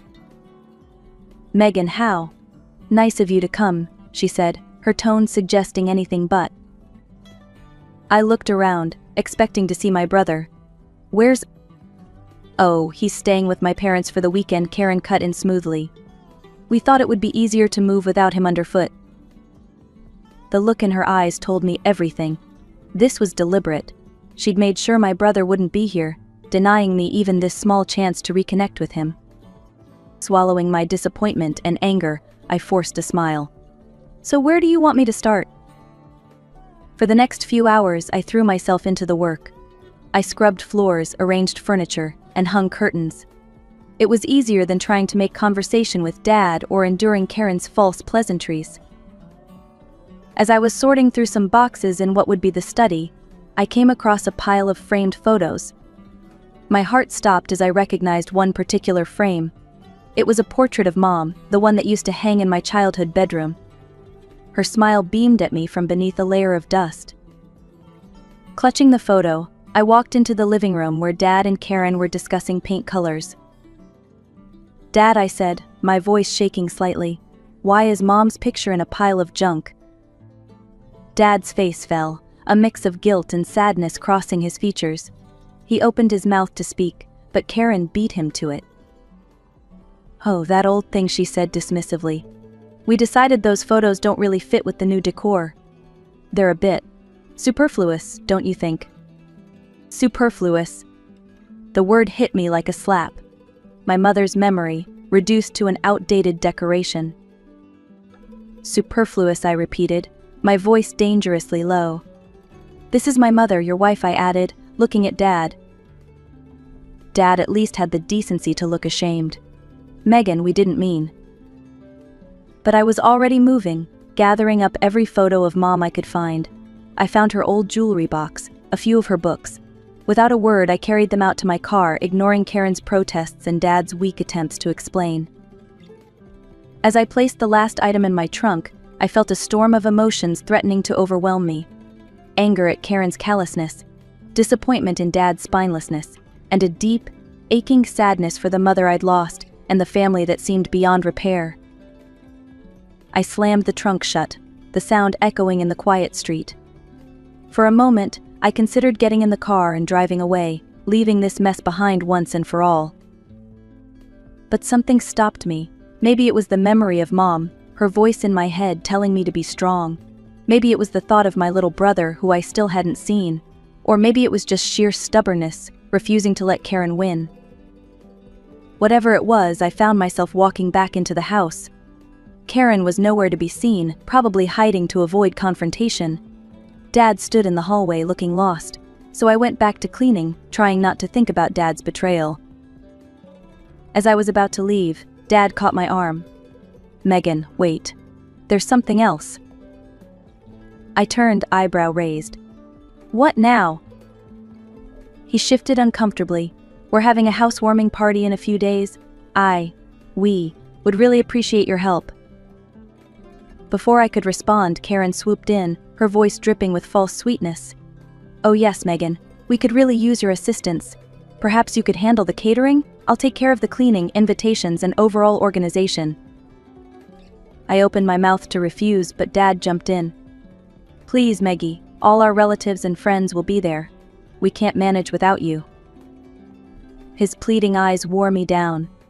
Despite everything, a small part of me still wanted to make him happy. "Fine," I sighed. "I'll help with the food, I'll even pay for it myself." Karen's smile widened. "Wonderful. We're thinking of an Italian theme. You know, to christen the new kitchen." I nodded, an idea forming. "Actually, I know the best Italian restaurant. I'll order from there.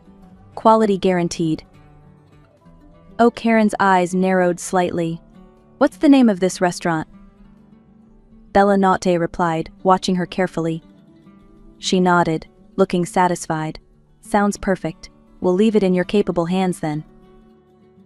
As I drove home, I couldn't shake the feeling that something was off. Karen's sudden agreeableness was suspicious, but I pushed the thought aside, focusing on the task at hand. Over the next few days, I threw myself into planning the perfect menu.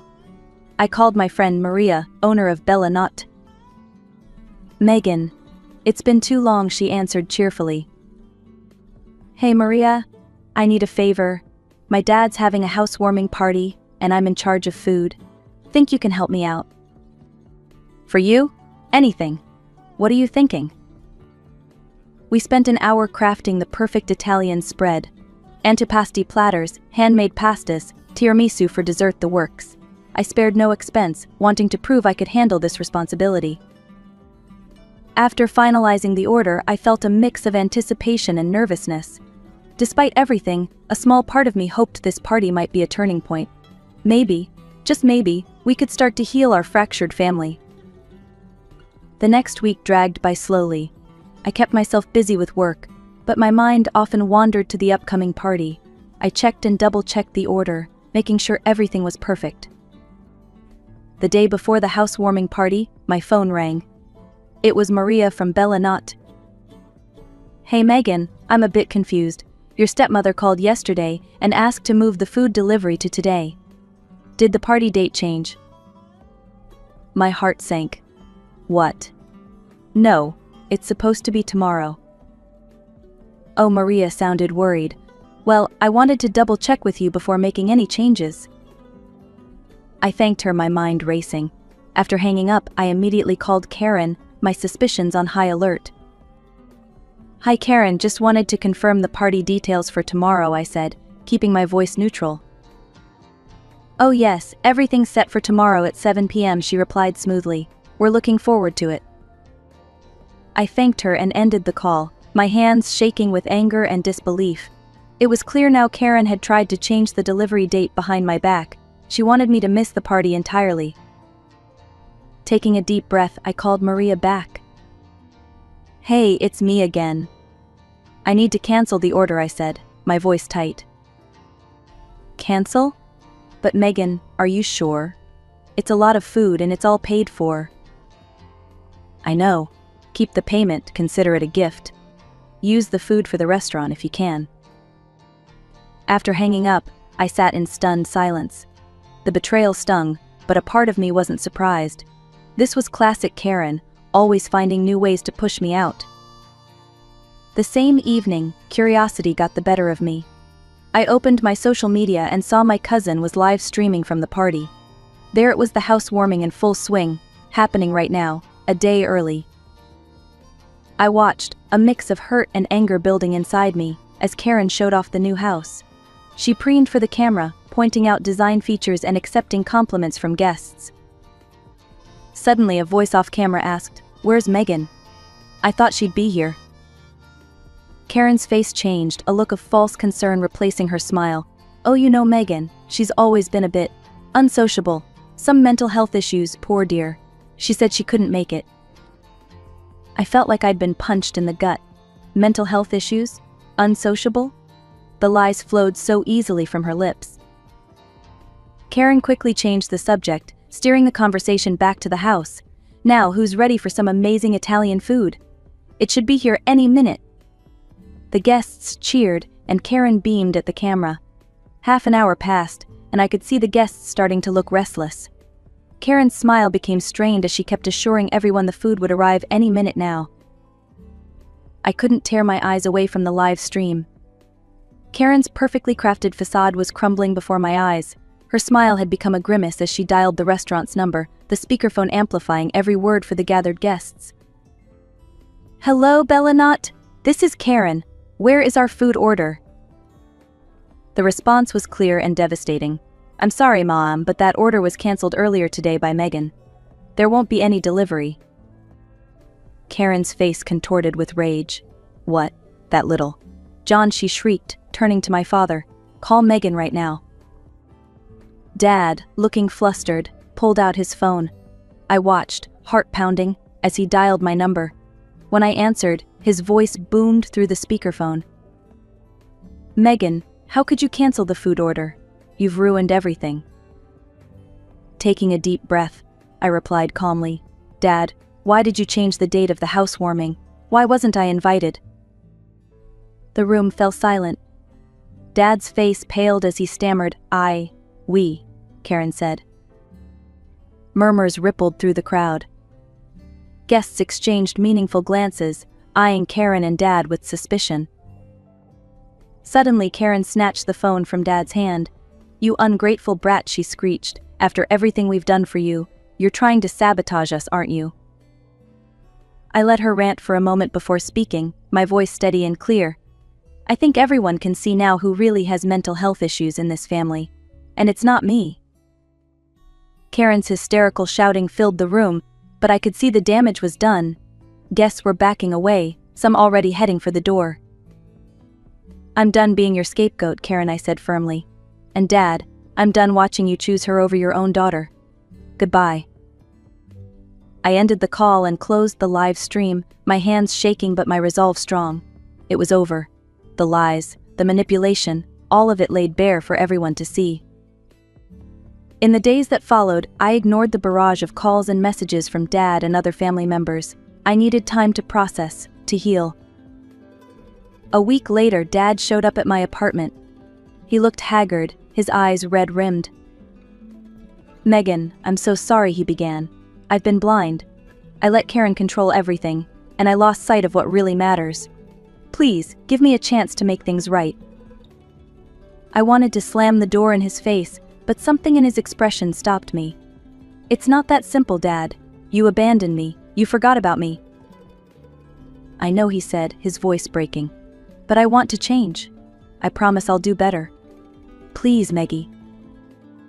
Slowly, cautiously, we began to rebuild our relationship. Dad started calling regularly, and we met for coffee every week. He even brought my little brother along sometimes, away from Karen's watchful eye. As for Karen, I heard through the grapevine that she'd become something of a pariah among the family. Her lies exposed, she retreated into a shell of bitterness. Months passed, and life settled into a new rhythm. I threw myself into my career, climbing the ranks at the advertising agency. My creativity flourished, fueled by the emotional turmoil I'd endured. I don't know what the future holds for my family. The wounds are deep, and healing takes time. But for the first time in years, I feel hopeful. I'm living life on my terms, pursuing my passions, and slowly, carefully, allowing love back into my heart. As I look out at the city lights from my apartment window, I can almost hear Mom's voice. "You're stronger than you know, Meggie," she used to say. And you know what? She was right.